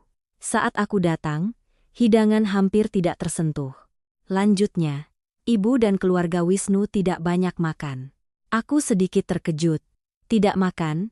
Iya. Jawabnya. Sari bilang tidak cocok dengan seleranya. Ibu terus menyuapinya tapi dia hanya makan beberapa suap lalu berhenti. Aku berdiri diam. Di kepalaku, gambaran hidangan yang kusiapkan seharian muncul dengan jelas. Lalu apa lagi? Tanyaku. Banyu diam sejenak lalu. Ibu malah menyalahkanmu karena memasak terlalu banyak. Buang-buang, katanya dengan suara pelan. Aku tertawa kecil, bukan tawa gembira, tapi tawa yang tidak punya kata-kata lagi. Kamu lihat kan? Tanyaku. Banyu tidak langsung menjawab. Sejak awal masalahnya bukan hidangan, kataku, tapi cara orang memandang kita. Di seberang sana, ia menghela napas. Aku mulai mengerti. Katanya, aku tidak bilang sudah terlambat. Aku hanya diam. Ada satu hal lagi. Lanjutnya. Aku merasakan suaranya berubah. Apa? Tadi ibu bilang, ia ragu-ragu, kalau kamu tidak berubah, ibu tidak akan menerimamu lagi. Aku memejamkan mata sejenak. Kalimat ini tidak mengejutkanku. Lalu kamu jawab apa? Tanyaku. Keheningan lalu ia berkata, aku belum menjawab. Aku membuka mata. Aku belum menjawab karena aku ingin bicara denganmu dulu, katanya. Aku tidak bertanya lebih lanjut. Aku tahu, jawaban itu tidak bisa diucapkan lewat telepon. Pulanglah, kataku. Iya, jawabnya. Panggilan berakhir. Aku berdiri di sana. Telepon masih di tangan. Angin masih berhembus, tapi di dalam hatiku ada sesuatu yang telah berubah. Bukan lagi marah, bukan lagi sakit, tapi kejelasan yang dingin. Ada orang-orang yang meskipun kita berusaha sekuat apapun, mereka tidak akan pernah menganggap kita sebagai keluarga, dan ada hubungan yang pada suatu saat harus dipilih. Aku masuk ke dalam, Bima sedang tertawa dengan kakek neneknya, pemandangan yang sangat biasa, tapi bagiku itulah yang paling berharga untuk dipertahankan. Sisanya tidak akan kupertahankan dengan segala cara. Sore hari pertama Lebaran berlalu, lebih lambat dari biasanya. Aku tinggal di rumah orang tua sampai hampir malam. Bukan karena banyak pekerjaan tapi karena aku belum ingin pulang. Bukan takut menghadapi tapi ingin punya sedikit waktu lagi untuk menata diri. Ada hal-hal yang jika terlalu cepat kembali, saat hati masih kacau, sangat mudah mengucapkan hal-hal yang tidak seharusnya atau diam di saat yang salah. Bima bermain sampai lelah, tertidur di sofa panjang. Aku menyelimutinya lalu duduk di sampingnya menatap wajahnya yang tertidur, hatiku melunak. Seorang anak hanya perlu makan kenyang, bermain cukup, tidur nyenyak sudah bahagia. Orang dewasa yang membuat segalanya rumit. Sekitar pukul 6 sore, teleponku berdering, bukan pesan, melainkan suara pintu dibuka. Aku mengangkat kepala, Banyu berdiri di teras. Tangannya masih memegang kunci, seolah baru saja datang dan belum sempat melangkah masuk. Cahaya kuning dari dalam rumah menyinari wajahnya, membuatku melihat jelas kelelahan setelah seharian. Ibuku dari dapur keluar, melihatnya sedikit tertegun tapi tetap menjaga nada suara biasa. Sudah datang? Tanyanya. Banyu menunduk sedikit. Iya, Bu, selamat sore.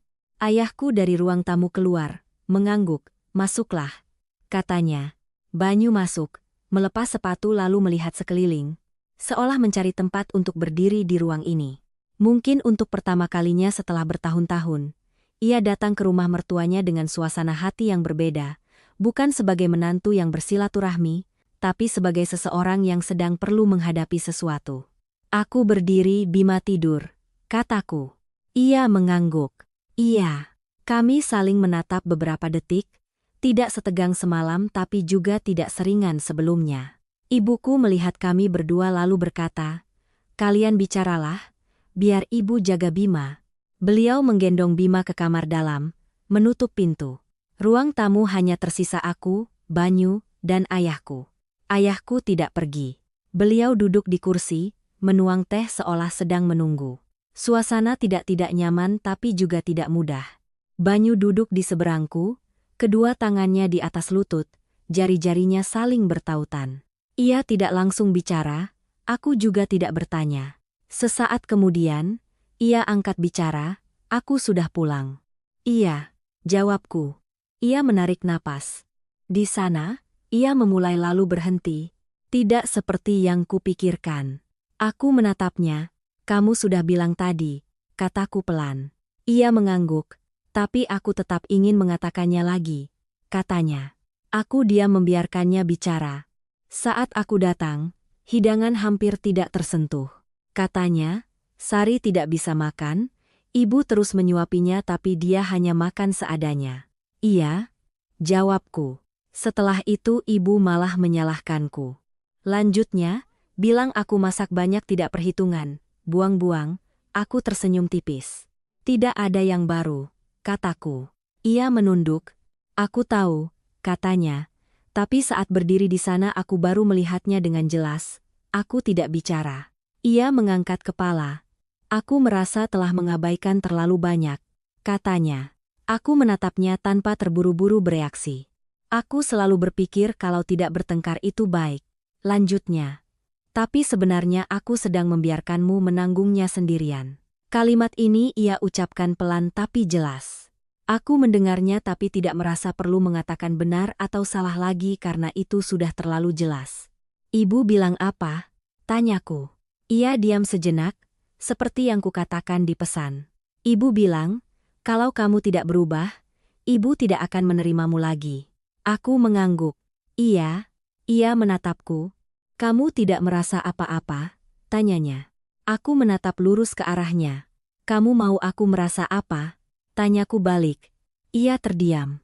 Aku melanjutkan.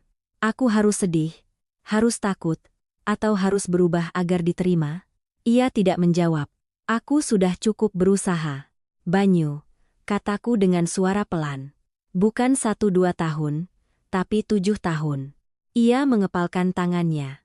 Kamu tahu, bukan? Aku menggeleng. Kamu baru mulai tahu. Ia diam. Aku menatapnya. Untuk pertama kalinya melihat jelas bahwa pria ini bukan tidak punya perasaan, bukan tidak mengerti, tapi sudah terbiasa untuk tidak memilih. Tapi hidup pada suatu saat memaksa kita untuk memilih. Kamu mau bagaimana? Tanyaku. Ia mengangkat kepala. Aku belum tahu.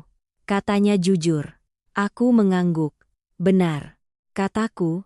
Masalah ini tidak mudah. Ia menatapku. Tatapannya sedikit khawatir. Apa kamu berniat pergi? Tanyanya. Pertanyaan ini akhirnya diucapkan juga. Aku tidak langsung menjawab. Aku menatap ke ruang kosong sejenak lalu kembali menatapnya. Kalau semuanya tetap seperti dulu. Iya. Kataku. Ia tertegun, tapi aku melanjutkan. Aku tidak mau pergi dalam keadaan yang belum jelas. Ia menghela napas. Jelas apa? Tanyanya. Aku perlu tahu di mana posisimu. Kataku. Ia diam. Aku melanjutkan. Bukan hari ini, bukan besok, tapi kamu harus jelas. Ia mengangguk pelan. Aku tidak butuh kamu memilih antara ibu dan istri. Kataku, aku hanya butuh kamu tahu kapan harus maju. Ia menatapku lebih lama, aku akan belajar. Katanya, aku tidak tersenyum. Tidak ada yang akan mengajarimu. Kataku, kamu harus mengerti sendiri. Ia mengangguk. Suasana kembali hening. Tapi kali ini bukan kebuntuan, melainkan jeda untuk berpikir. Ayahku saat itu baru angkat bicara. Banyu, panggilnya.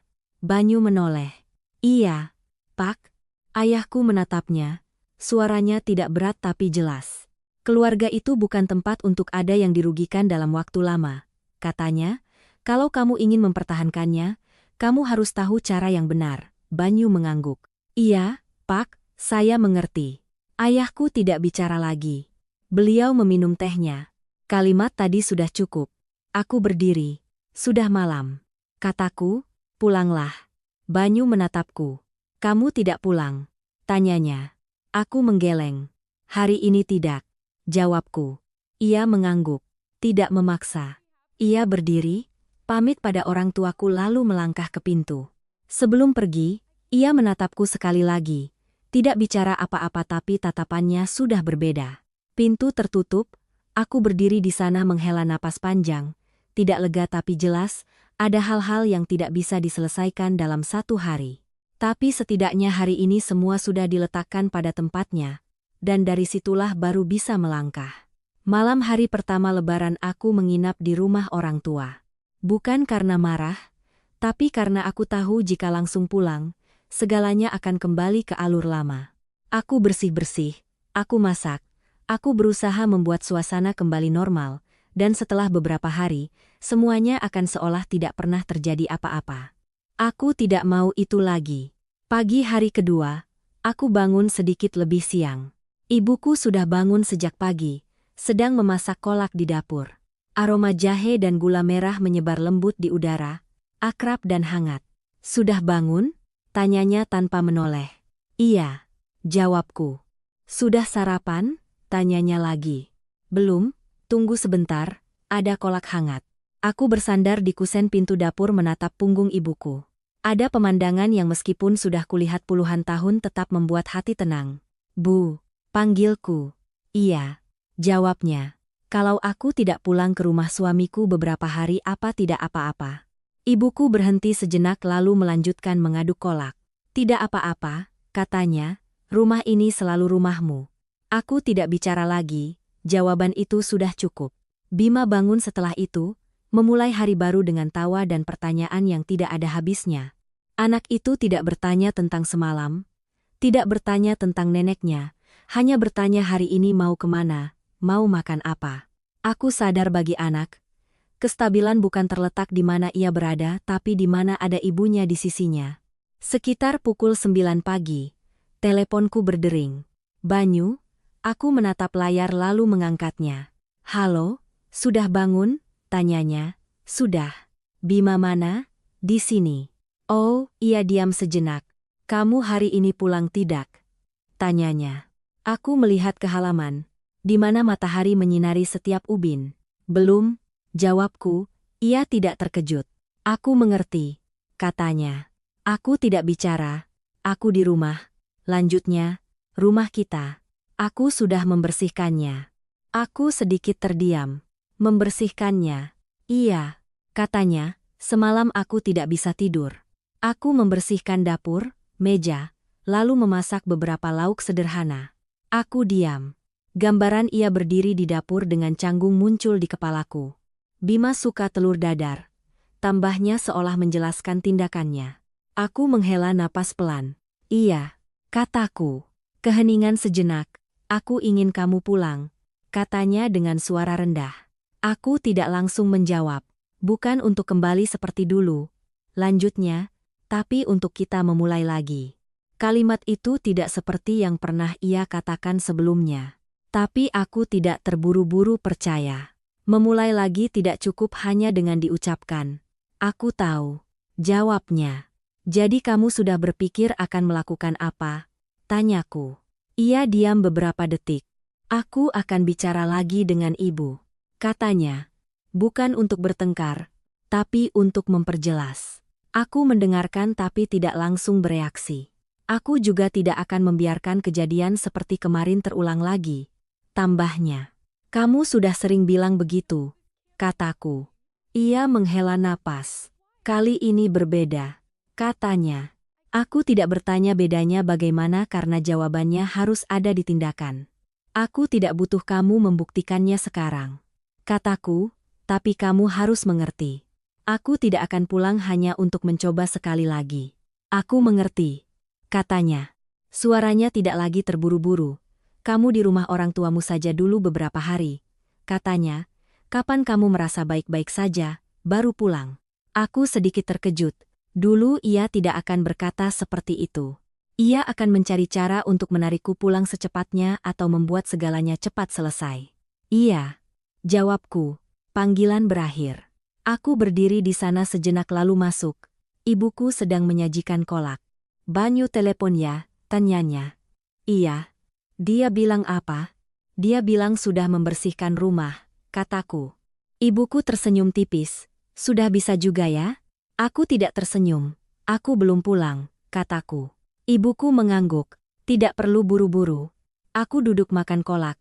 Rasa manis yang hangat menyebar dari lidah ke tenggorokan membuatku nyaman. Tapi di dalam hatiku masih ada ruang yang belum tenang. Siang hari saat aku sedang bermain dengan Bima di halaman, telepon berdering lagi. Kali ini nomor Ibu Ratna. Aku menatap layar, tidak langsung mengangkat, tidak juga mematikan. Aku biarkan berdering sampai selesai. Sesaat kemudian berdering lagi. Aku melihat lalu mengangkatnya. Halo, suaraku tenang. Di seberang sana hening sejenak lalu suara Ibu Ratna terdengar. Kamu di mana? Panggilannya tidak berubah. Saya di rumah orang tua, jawabku. Kamu mau di sana sampai kapan? Tanyanya. Belum tahu, kataku. Di seberang sana terdengar helaan napas berat. Rumah suami tidak ditempati malah menginap di rumah orang tua. Kamu pikir itu pantas? Katanya. Aku tidak terburu-buru menjawab. Saya rasa pantas dengan keadaan saat ini, kataku. Keadaan apa? Bentaknya. Cuma masalah kecil kamu besar-besarkan. Aku melihat jauh ke depan. Bagi ibu mungkin kecil. Kataku, bagi saya tidak. Beliau diam sejenak lalu suaranya merendah. Kalau kamu masih mau tinggal di rumah itu, kamu harus tahu diri, katanya. Kalimat itu sangat akrab tapi hari ini aku mendengarnya tidak lagi sama. Tahu diri bukan berarti saya tidak punya batasan. Kataku, batasan. Ia tertawa dingin. Kamu mau menetapkan batasan padaku? Tidak, kataku, saya menetapkan batasan untuk diri saya sendiri, di seberang sana hening. Aku tidak bicara lagi. Sesaat kemudian, ia berkata, baiklah, terserah kamu, lalu menutup telepon. Aku menurunkan telepon, tidak gemetar, tidak marah, hanya merasa jelas bahwa ada orang-orang yang tidak akan berubah, dan kita tidak bisa menunggu mereka berubah. Aku kembali menatap Bima yang sedang bermain. Seorang anak, sebuah kehidupan, sebuah masa depan. Aku tahu aku harus memilih, bukan memilih benar atau salah, tapi memilih cara hidup. Dan kali ini aku tidak akan memilih berdasarkan kebiasaan lagi. Setelah telepon dari Ibu Ratna, aku tidak lagi merasakan apa-apa dengan jelas. Tidak marah, tidak sedih, juga tidak terkejut. Ada kalimat-kalimat yang jika didengar cukup sering tidak akan lagi memiliki bobot seperti awalnya. Mereka menjadi semacam konfirmasi bahwa orang itu tetap sama dan kita tidak bisa berharap mereka berbeda. Aku memasukkan telepon ke saku, kembali pada Bima. Bu, aku sudah selesai nih. Panggilnya, menunjukkan sebuah pesawat kertas yang baru saja ia lipat. Aku tersenyum, duduk di sampingnya. Bagus sekali. Kataku, besok kita terbangkan ya, Bu? Tanyanya. Iya. Aku mengangguk. Percakapan-percakapan kecil seperti ini, yang sepertinya tidak penting, justru menjadi penahanku agar tidak terseret ke dalam pikiran-pikiran yang berat. Aku sadar jika terus berputar pada apa yang telah terjadi, aku akan selamanya diam di tempat. Tapi jika aku melihat pada apa yang kumiliki sekarang, anakku, orang tuaku, diriku sendiri, aku masih punya banyak hal untuk terus melangkah. Sore hari kedua Lebaran, aku memutuskan untuk menginap 1 malam lagi. Tidak ada yang bertanya mengapa, tidak ada yang mendesakku pulang. Ketiadaan paksaan itu justru membuatku merasa lebih ringan. Malam itu setelah Bima tidur, aku duduk sendirian di teras. Langit awal tahun sejuk, angin sepoi-sepoi. Tidak dingin tapi cukup membuat orang terjaga. Aku memikirkan Banyu, bukan dengan celaan seperti sebelumnya, tapi dengan sebuah perenungan. Dia bukan orang jahat, hanya saja belum pernah belajar bagaimana berdiri di posisi orang lain. Dari kecil hingga besar, ia terbiasa menuruti ibunya, terbiasa mengikuti, terbiasa menjaga kedamaian. Tapi kehidupan keluarga sendiri tidak bisa hanya mengandalkan kebiasaan itu, dan aku juga punya andil. Aku sudah diam terlalu lama. Aku sudah menerima hal-hal yang tidak seharusnya ku terima. Bukan karena lemah, tapi karena kupikir itu adalah cara untuk menjaga sebuah keluarga. Tapi ternyata menjaga dengan cara yang salah. Semakin dijaga semakin hilang. Pagi hari ketiga, aku bangun dengan perasaan yang berbeda, bukan lega sepenuhnya, tapi lebih jernih. Aku tahu aku tidak bisa di sini selamanya. Bukan karena dipaksa, tapi karena aku perlu kembali untuk mengakhiri atau memulai. Aku bilang pada ibuku, hari ini aku pulang. Ibuku menatapku sejenak. Iya, beliau mengangguk. Pulanglah. Tidak bertanya lebih, tidak banyak menasihati. Hanya sebuah kepercayaan bahwa aku sudah cukup berpikir. Aku menyiapkan barang-barang, menggantikan baju Bima. Pulang ke rumah ya, Bu? Tanyanya. Iya, ada. Ayah tidak. Aku menatapnya. Ada. Kataku. Ia tersenyum. Sesederhana itu. Di perjalanan pulang aku tidak banyak bicara. Bima di belakang bercerita macam-macam, sementara aku menyetir, mata menatap jalan tapi pikiran sangat jernih. Aku tidak memikirkan apa yang akan kukatakan. Tidak memikirkan siapa yang benar siapa yang salah. Aku hanya berpikir aku tidak akan kembali seperti dulu. Saat membuka pintu rumah, sebuah aroma yang akrab menyambutku. Bukan aroma makanan, tapi aroma kebersihan. Rumah sudah dirapikan, dapur bersih, meja dilap mengkilap, lantai tidak lagi ada jejak kekacauan malam itu. Banyu berdiri di dapur, ia menoleh saat mendengar suara pintu. Kamu sudah pulang, katanya.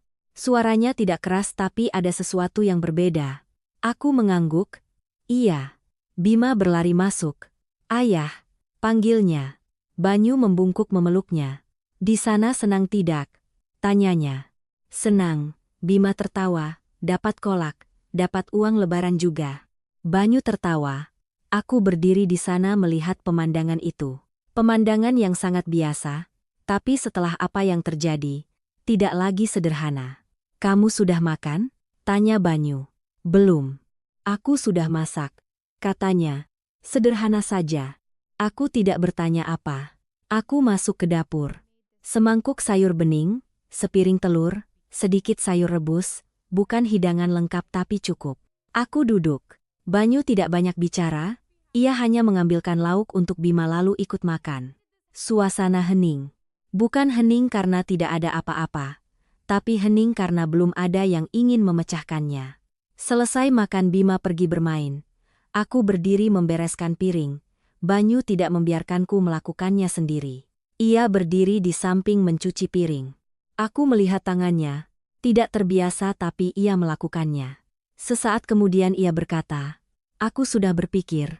Aku tidak menatapnya. "Iya, aku akan bicara lagi dengan ibu," katanya.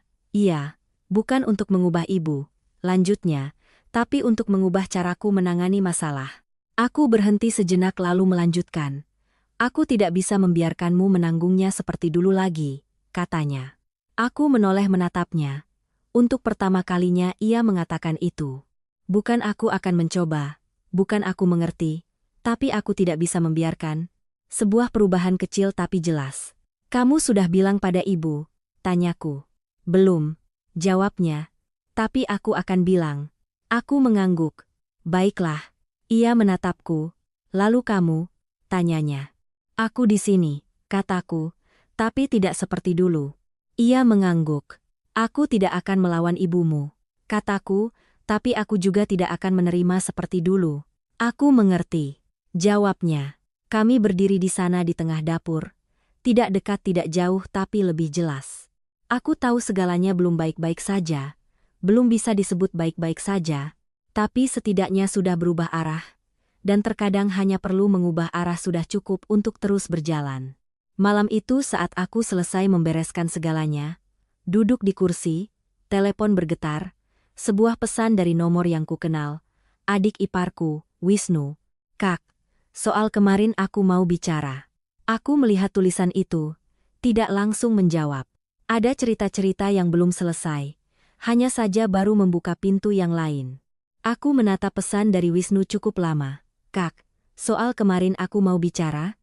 Hanya satu kalimat pendek, tapi cukup untuk membuatku mengerti bahwa di seberang sana tidak semua orang menganggap segalanya kecil. Seperti yang dikatakan Ibu Ratna. Tapi aku juga tidak terburu-buru menjawab. Bukan karena jual mahal, tapi karena aku ingin tahu dengan suasana hati seperti apa aku akan mendengarkannya. Aku meletakkan telepon, melanjutkan mengelap meja. Banyu melihat tapi tidak bertanya. Mungkin ia juga bisa menebak siapa. "Kamu tidak balas?" tanyanya setelah beberapa saat. "Aku akan balas," kataku, "tapi tidak sekarang." Ia mengangguk. Kami tidak bicara lagi. Malam hari ketiga Lebaran, rumah lebih tenang dari hari-hari sebelumnya. Tidak ada lagi ketegangan yang jelas, tapi juga belum ada kenyamanan yang utuh. Semuanya seperti benang yang baru saja dilepaskan simpulnya, tapi masih ada bagian yang kusut belum terurai. Bima tidur lebih awal. Aku duduk di ruang tamu, membuka telepon lagi. Pesan dari Wisnu masih di sana. Aku menekan balas. "Kamu mau bicara apa?" "Kirim." Hanya beberapa detik kemudian telepon bergetar. "Kak, aku minta maaf, aku membacanya, tidak terkejut. Soal hari itu aku tidak tahu ibu membawa semua makanan." Lanjut Wisnu. Aku berhenti sejenak. "Tidak tahu," aku mengetik. "Ya, aku hanya menelepon bertanya pada ibu apa sudah ada makanan. Ibu bilang di rumah kakak masak banyak jadi dibawa ke sini, aku kira hanya sebagian." Aku melihat layar, cerita Banyu cocok. "Kamu lihat apa?" tanyaku. Sesaat kemudian, Wisnu menjawab, "Aku lihat hidangannya banyak sekali tapi Sari tidak bisa makan. Dia mual mencium bau minyak." Aku tidak heran. "Lalu?" tanyaku lagi. "Lalu ibu terus mengambilkan untuknya. Dia tidak bisa makan malah dibuang." Aku merasa sayang tapi tidak tahu harus bilang apa. Aku menghela napas pelan. "Kamu tahu soal aku dan ibu bertengkar tidak?" tanyaku. "Ya, ibu ada bilang." jawab Wisnu. Ibu bilang kakak membesar-besarkan masalah. Aku tidak tertawa. Menurutmu bagaimana?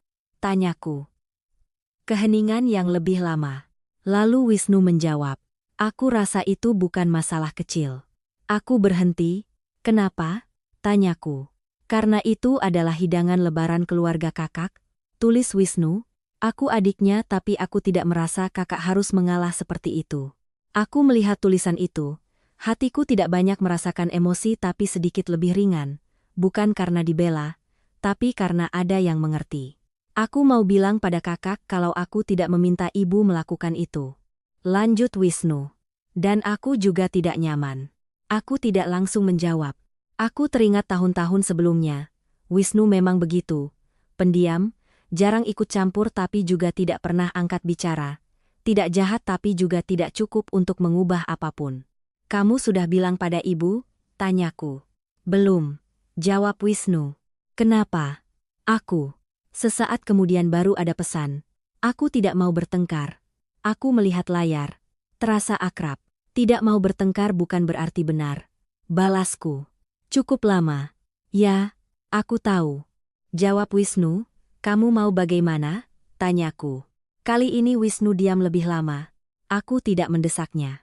Akhirnya pesan muncul. Aku akan bicara tapi aku ingin bilang pada kakak dulu.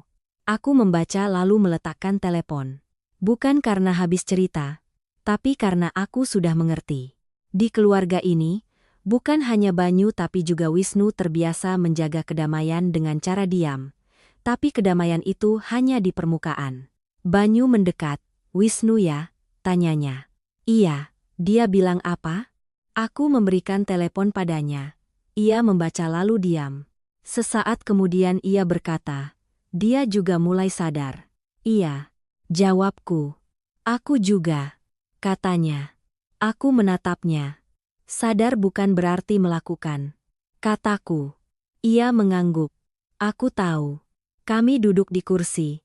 Suasana tidak berat tapi juga tidak ringan. Besok aku akan ke sana bicara dengan ibu, katanya. Aku tidak melarang. Kamu mau bicara apa itu urusanmu? Jawabku. Aku tidak ikut campur. Ia menatapku. Kamu tidak mau tahu? Tanyanya.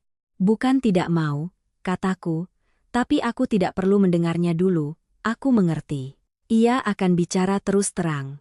Katanya. Iya.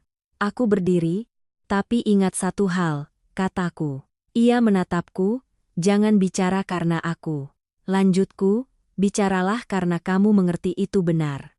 Ia mengangguk, aku mengerti, aku tidak bicara lagi. Malam itu, aku berbaring di tempat tidur tidak lagi gelisah seperti sebelumnya. Bukan karena segalanya sudah baik-baik saja, tapi karena aku tidak lagi berdiri di posisi lama. Aku bukan lagi orang yang menunggu orang lain berubah agar aku bisa tenang. Aku sudah menetapkan batasan, dan sekarang sisanya adalah urusan mereka. Pagi hari keempat, Banyu bangun pagi. Ia berganti pakaian, bersiap pergi. Aku ke rumah ibu. Katanya. Iya. Jawabku. Bima masih tidur. Rumah sunyi. Ia berdiri di pintu menatapku sejenak. Aku tidak akan menghindar lagi, katanya. Aku tidak tersenyum. Baiklah. Jawabku. Ia pergi. Pintu tertutup. Aku berdiri di sana melihatnya pergi, tidak khawatir, tidak berharap. Aku menunggu, bukan menunggu hasil, tapi menunggu untuk melihat kali ini segalanya akan ke arah mana. Teleponku bergetar, pesan baru. Dari Wisnu, Kak, hari ini aku juga akan ke rumah ibu. Aku melihat tulisan itu, ada pergerakan-pergerakan kecil tapi mungkin akan mengubah banyak hal. Aku meletakkan telepon, masuk ke dapur, memulai hari baru. Hari di mana segalanya masih belum jelas, tapi sudah tidak lagi sama. Pagi hari keempat, setelah Banyu pergi, dapur kembali ke ritme yang biasa bagiku. Aku memasak bubur untuk Bima, membereskan beberapa hal yang masih tertinggal dari kemarin, lalu menyeduh teh panas dan meletakkannya di meja. Semuanya berjalan normal, tapi di dalam hatiku masih ada seutas tali yang tegang, bukan cemas, tapi menunggu, bukan menunggu hasil, tapi menunggu untuk melihat apa yang akan dilakukan orang dengan apa yang telah mereka pahami. Bima bangun, mengucek mata dan berlari memelukku. Ayah mana, Bu? Ayah ke rumah nenek, kataku. Aku juga mau ikut, katanya. Aku mengelus kepalanya. Lain kali ya. Ia tidak bertanya lagi. Mungkin setelah beberapa hari ini, ia juga merasakan ada hal-hal yang tidak lagi sama. Sekitar pukul 10, teleponku berdering, bukan pesan, tapi panggilan. Banyu. Aku menatap layar sejenak lalu mengangkatnya. Halo. Di seberang sana tidak hening seperti biasanya. Suaranya jelas tapi berat. Kamu di rumah kan? Iya, aku di sini, aku tahu, jeda sejenak. Kamu bisa ke sini sebentar? Tanyanya. Aku sedikit terdiam. Ada apa? Ia menghela napas. Aku rasa kamu harus mendengarnya langsung. Aku diam. Bukan karena ragu. Tapi karena aku mengerti, pergi atau tidak pergi bukan soal mudah atau tidak. Ini soal apakah aku ingin menghadapinya saat ini.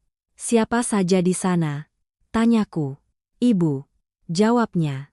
Wisnu juga baru datang. Aku memejamkan mata sejenak. Semuanya sedang terjadi. Baiklah, kataku, aku ke sana. Aku menutup telepon. Tanpa menjelaskan pada siapapun, hanya menoleh pada Bima. Kamu di rumah main dulu ya, ibu pergi sebentar. Ibuku dari dapur melihat keluar. Mau kemana? Nak? Aku ke sana, kataku. Beliau tidak bertanya lagi, hanya mengangguk. Pergilah. Aku berganti pakaian, mengambil kunci lalu keluar. Jalan tidak jauh, tapi hari ini setiap ruasnya terasa lebih panjang. Aku tidak banyak berpikir, hanya menyetir. Saat berhenti di depan rumah Ibu Ratna, aku duduk di mobil beberapa detik lagi, bukan untuk menyiapkan kata-kata, tapi untuk memastikan aku masih bisa menjaga ketenangan. Lalu aku membuka pintu dan turun. Pintu rumah tidak terkunci. Aku mendorongnya pelan. Di dalam suasananya berbeda, tidak ada suara televisi, tidak ada obrolan ramai, hanya ada 3 orang. Ibu Ratna duduk di kursi utama, wajahnya serius. Banyu berdiri di sampingnya, Wisnu berdiri di seberangnya. Ketiganya menoleh saat melihatku. Tidak ada yang langsung bicara. Aku masuk, menutup pintu di belakangku. Selamat pagi, Bu, kataku dengan suara biasa. Tidak menunduk lebih rendah, tidak mengangkat kepala lebih tinggi. Ibu Ratna tidak langsung menjawab, hanya menatapku. Tatapannya tidak lagi setajam kemarin tapi masih dingin. Sudah datang? Katanya. Iya. Aku berdiri diam, tidak duduk, tidak maju, tidak mundur. Banyu menatapku sejenak lalu angkat bicara. Aku panggil kamu ke sini karena masalah kemarin. Aku tahu. Ia mengangguk lalu menoleh pada ibunya. Bu, aku mau bicara lagi soal kemarin. Ibu Ratna melipat tangan. Apa lagi yang mau dibicarakan? Katanya. Kamu sudah bicarakan. Banyu tidak mundur. Aku belum bicara semuanya, katanya. Ibunya tidak menjawab. Ia melanjutkan. Aku tidak bicara soal hidangan lagi, katanya. Aku bicara soal cara kita memperlakukan satu sama lain. Aku berdiri mendengarkan, tidak menyela, tidak menatap siapapun, hanya mendengarkan. Ibu selalu berpikir aku anak jadi aku harus nurut, katanya. Tapi aku juga punya keluargaku sendiri. Ibu Ratna tersenyum sinis. Keluarga? Istrimu yang mengajarimu bicara begitu? Bukan. Jawabnya. Aku mengerti sendiri. Satu kalimat yang tidak keras tapi cukup. Wisnu yang sejak tadi diam, saat itu baru angkat bicara. Bu, katanya. Ibunya menoleh, apalagi? Wisnu menatap ibunya lalu berkata, kemarin ibu tidak seharusnya membawa semua makanan dari rumah Kak Anjani. Ruangan itu hening seketika. Aku menatap Wisnu. Untuk pertama kalinya ia bicara seterus terang itu. Ibu Ratna menatapnya. Matanya menajam. Kamu juga? Tanyanya. Wisnu tidak menghindar. Iya. Katanya. Aku merasa itu tidak benar. Ibunya berdiri. Lalu. Sekarang kalian bersekongkol mengajariku, katanya keras. Suasana menegang, tapi kali ini tidak seperti sebelumnya. Tidak ada yang mundur. Banyu maju selangkah. Tidak ada yang mengajari ibu. Katanya, kami hanya mengatakan apa yang kami lihat. Lihat apa? Bentaknya. Lihat, kalau terus seperti ini tidak akan baik-baik saja. Katanya. Ibunya tertawa. Tidak baik-baik saja terus mau apa? Tanyanya. Cerai? Kalimat itu seperti jarum. Tapi aku tidak bereaksi, aku hanya berdiri menatap Banyu, tidak langsung menjawab. Lalu ia berkata, aku tidak mau sampai ke sana. Satu kalimat yang sangat jujur, tapi kalau tidak berubah, akan sampai ke sana, lanjutnya. Ibu Ratna terdiam. Untuk pertama kalinya, Wisnu di sampingnya menambahkan, Bu, aku tidak mau Kak Anjani harus menanggungnya seperti itu. Ibunya menoleh padanya, kakakmu bilang apa sama kamu? Tidak, jawab Wisnu, aku lihat sendiri. Aku berdiri di sana tanpa sepatah kata, tapi aku tahu hari ini bukan lagi soal diriku sendiri, ini soal setiap orang harus melihat dirinya sendiri. Ibu Ratna duduk kembali, tidak lagi ketus tapi juga belum melunak. Jadi kalian mau apa? Tanyanya. Banyu menatapku sejenak, aku tidak angkat bicara. Ia kembali menatap ibunya, kami tidak mau banyak, katanya. Hanya saja mulai sekarang, urusan yang menyangkut rumah kami, tolong ibu tanyakan dulu. Hanya itu, tanyanya. Iya. Beliau diam, keheningan yang panjang. Aku menatapnya, tidak marah, tidak kasihan. Hanya melihat seseorang yang sedang berdiri di depan pilihan. Akhirnya ia berkata, aku tidak janji apa-apa. Tidak ada yang terkejut. Tapi aku akan pikirkan. Satu kalimat yang tidak memilih tapi juga tidak lagi menolak. Banyu mengangguk. Iya. Wisnu menghela napas pelan. Aku berdiri di sana, tidak gembira tidak sedih, hanya merasa segalanya telah diucapkan dengan jelas, tidak ada lagi yang ditutupi, tidak ada lagi yang dihindari. Dan dari sini, bagaimana langkah selanjutnya, itu terserah mereka. Aku menoleh pada Banyu, aku pulang, kataku. Ia menatapku, mengangguk, tidak menahan, tidak menarik. Aku melangkah ke pintu, membuka, dan keluar. Angin berhembus sepoi-sepoi. Aku menarik napas. Bukan karena segalanya sudah baik-baik saja, tapi karena aku tidak lagi berdiri dalam ketidakjelasan. Aku melangkah keluar dari rumah Ibu Ratna. Pintu tertutup di belakangku, tidak keras, tidak tegas, tapi cukup untuk memisahkanku dari ruang yang baru saja kutinggalkan. Di luar, matahari hari keempat Lebaran sudah naik tinggi, cahayanya tidak lagi selembut pagi, tapi jelas dan terus terang, sama seperti apa yang baru saja terjadi di dalam rumah itu. Aku berhenti sejenak, menarik napas, tidak ada perasaan menang, juga tidak ada perasaan lega sepenuhnya. Hanya saja segalanya telah diucapkan dengan jelas, tidak ada lagi ruang untuk salah paham. Aku naik ke mobil, menyalakan mesin dan pulang. Jalanan masih sama, orang masih ramai, tapi di dalam hatiku tidak ada lagi perasaan berat yang menghimpit seperti hari-hari sebelumnya. Bukan karena segalanya sudah baik-baik saja, tapi karena aku tidak lagi berdiri di posisi yang harus menanggung. Saat tiba di rumah, pintu tidak terkunci. Aku mendorongnya masuk. Banyu sedang duduk di ruang tamu. Ia mengangkat kepala saat melihatku, tidak bertanya, hanya menatapku masuk, meletakkan tas, lalu duduk di kursi seberangnya. Keheningan sejenak, tidak canggung, tidak berat, hanya perlu. Aku sudah selesai bicara, ia angkat bicara. Iya, jawabku, aku sudah dengar semuanya, katanya. Aku mengangguk. Iya. Ia menatapku. Menurutmu bagaimana? Aku berpikir sejenak. Cukup, kataku. Bukan baik, bukan beres. Hanya cukup, cukup untuk mengerti, cukup untuk memutuskan. Ia menghela napas, mungkin ia juga mengerti maksudku. Aku tidak tahu ibu akan berubah sejauh mana, katanya, tapi aku tidak akan membiarkan segalanya seperti dulu lagi. Aku menatapnya, tidak mencari kepastian, hanya menatapnya, tidak perlu janji. Kataku, kamu hanya perlu melakukannya. Ia mengangguk, aku tahu. Kami kembali diam. Bukan karena habis cerita, tapi karena apa yang perlu dikatakan sudah dikatakan. Bima dari dalam kamar berlari keluar. Ibu sudah pulang, serunya. Ia memelukku, tersenyum, senyum yang tidak ada hubungannya dengan apa yang baru saja terjadi tapi justru menjadi yang terpenting. Kamu main apa? Tanyaku. Aku menggambar, katanya, menarik tanganku. Ibu lihat. Aku berdiri mengikutinya ke kamar. Selembar kertas putih dengan goresan-goresan krayon. Sebuah rumah. 3 orang. dan sebatang pohon.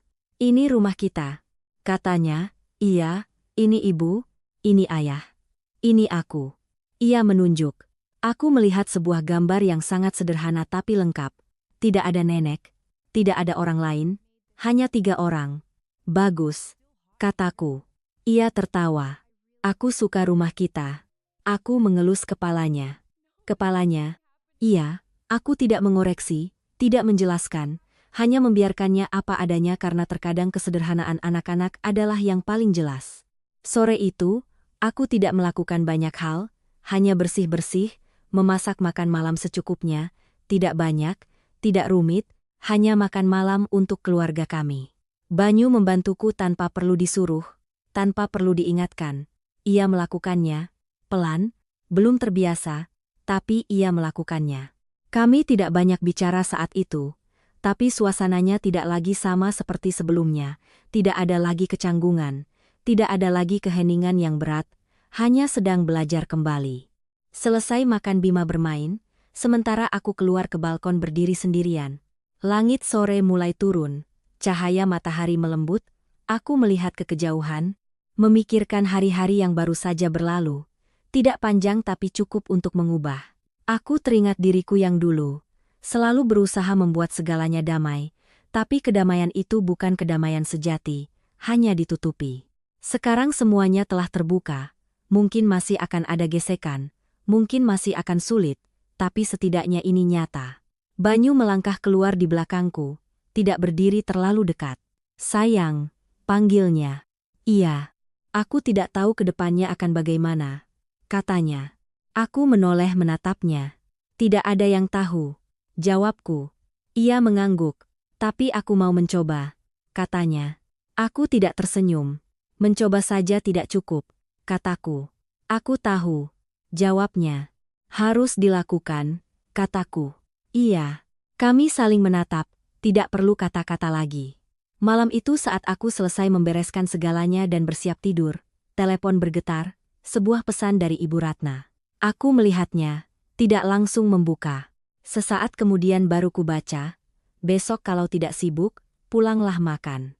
Hanya satu kalimat, tidak ada permintaan maaf, tidak ada penjelasan, tidak ada perubahan panggilan, tapi tidak lagi memerintah. Aku melihat tulisan itu, tidak terburu-buru menjawab. Aku meletakkan telepon, bukan karena menolak, tapi karena aku mengerti ini bukan akhir, ini hanya satu langkah kecil. Tapi ini adalah langkah pertama. Aku mematikan lampu, berbaring di samping anakku, Bima sudah tidur, wajahnya damai. Aku menatapnya lalu memejamkan mata. Kali ini aku tidur lebih cepat. Bukan karena segalanya sudah sempurna, tapi karena aku tidak lagi harus memaksakan diri untuk bertahan. Ada hal-hal yang jika tidak benar, tidak seharusnya dipertahankan dengan segala cara. Dan ada hal-hal yang jika memang berharga, harus dipertahankan dengan cara yang benar. Keluarga bukan tempat untuk menanggung derita, tapi tempat di mana setiap orang tahu di mana ia berdiri, dan jika bisa berdiri berdampingan, tidak ada yang perlu menunduk terlalu lama. Para pendengar yang budiman, ada cerita-cerita yang ketika ditutup tidak meninggalkan perasaan selesai, melainkan meninggalkan jeda yang sangat panjang di hati pendengarnya. Dan cerita barusan adalah jeda seperti itu. Kita sering berpikir bahwa keluarga adalah tempat untuk bersabar demi menjaga kedamaian. Tapi sedikit yang menyadari ada kesabaran yang tidak mempertahankan apa-apa, melainkan hanya diam-diam mengikis seseorang, seperti mangkuk yang retak, setiap hari meneteskan sedikit air, hingga kering kerontang sementara orang mengira masih utuh. Perempuan dalam cerita ini bukanlah orang yang kuat sejak awal. Ia juga pernah diam, pernah menghibur diri sendiri, pernah memilih untuk mundur agar segalanya berlalu. Tapi hebatnya kehidupan adalah ia tidak membiarkan kita bersembunyi selamanya dalam kestabilan semu. Sampai pada suatu titik, ketika semua batasan disentuh, manusia terpaksa untuk bangkit, bukan untuk menang atau kalah, tapi untuk tidak kehilangan dirinya sendiri. Ada satu detail yang sangat kecil tapi membuat saya terus teringat, yaitu gambar anak kecil itu, sebuah rumah, 3 orang, dan sebatang pohon. Tidak ada nenek, tidak ada hubungan yang rumit, hanya ada orang-orang yang benar-benar menciptakan rasa rumah. Anak-anak tidak bisa berbohong soal perasaan. Dan terkadang, kesederhanaan mereka justru menjadi cermin paling jelas yang memantulkan apa yang coba dihindari oleh orang dewasa. Kita sering berbicara tentang bakti, tentang menjadi menantu, tentang menjaga keharmonisan, tapi lupa satu hal mendasar. Rasa hormat bukanlah sesuatu yang bisa diminta, bukan juga sesuatu yang bisa ditukar dengan penderitaan. Rasa hormat hanya ada ketika orang saling memandang sebagai manusia yang setara. Tidak ada yang berhak menginjak yang lain hanya karena sebuah status. Suami dalam cerita ini juga bukan orang jahat. Ia hanya tipe orang yang sangat umum. Di luar sana tidak melakukan kesalahan yang jelas tapi memilih diam ketika harusnya angkat bicara. Dan terkadang, keheningan itulah yang melukai paling dalam. Karena dalam sebuah keluarga, yang paling menakutkan bukanlah konflik, melainkan ketika seseorang harus menghadapi segalanya sendirian. Tapi yang membuat cerita ini tidak menjadi tragis adalah perubahan. Bukan perubahan yang gegap gempita, bukan janji-janji muluk, melainkan pergerakan-pergerakan yang sangat kecil. Satu kalimat yang diucapkan pada saat yang tepat, satu kali tidak menghindar, satu hidangan sederhana yang dimasak dengan tangan sendiri. Kehidupan sebenarnya tidak butuh titik balik yang besar, melainkan langkah-langkah ke arah yang benar.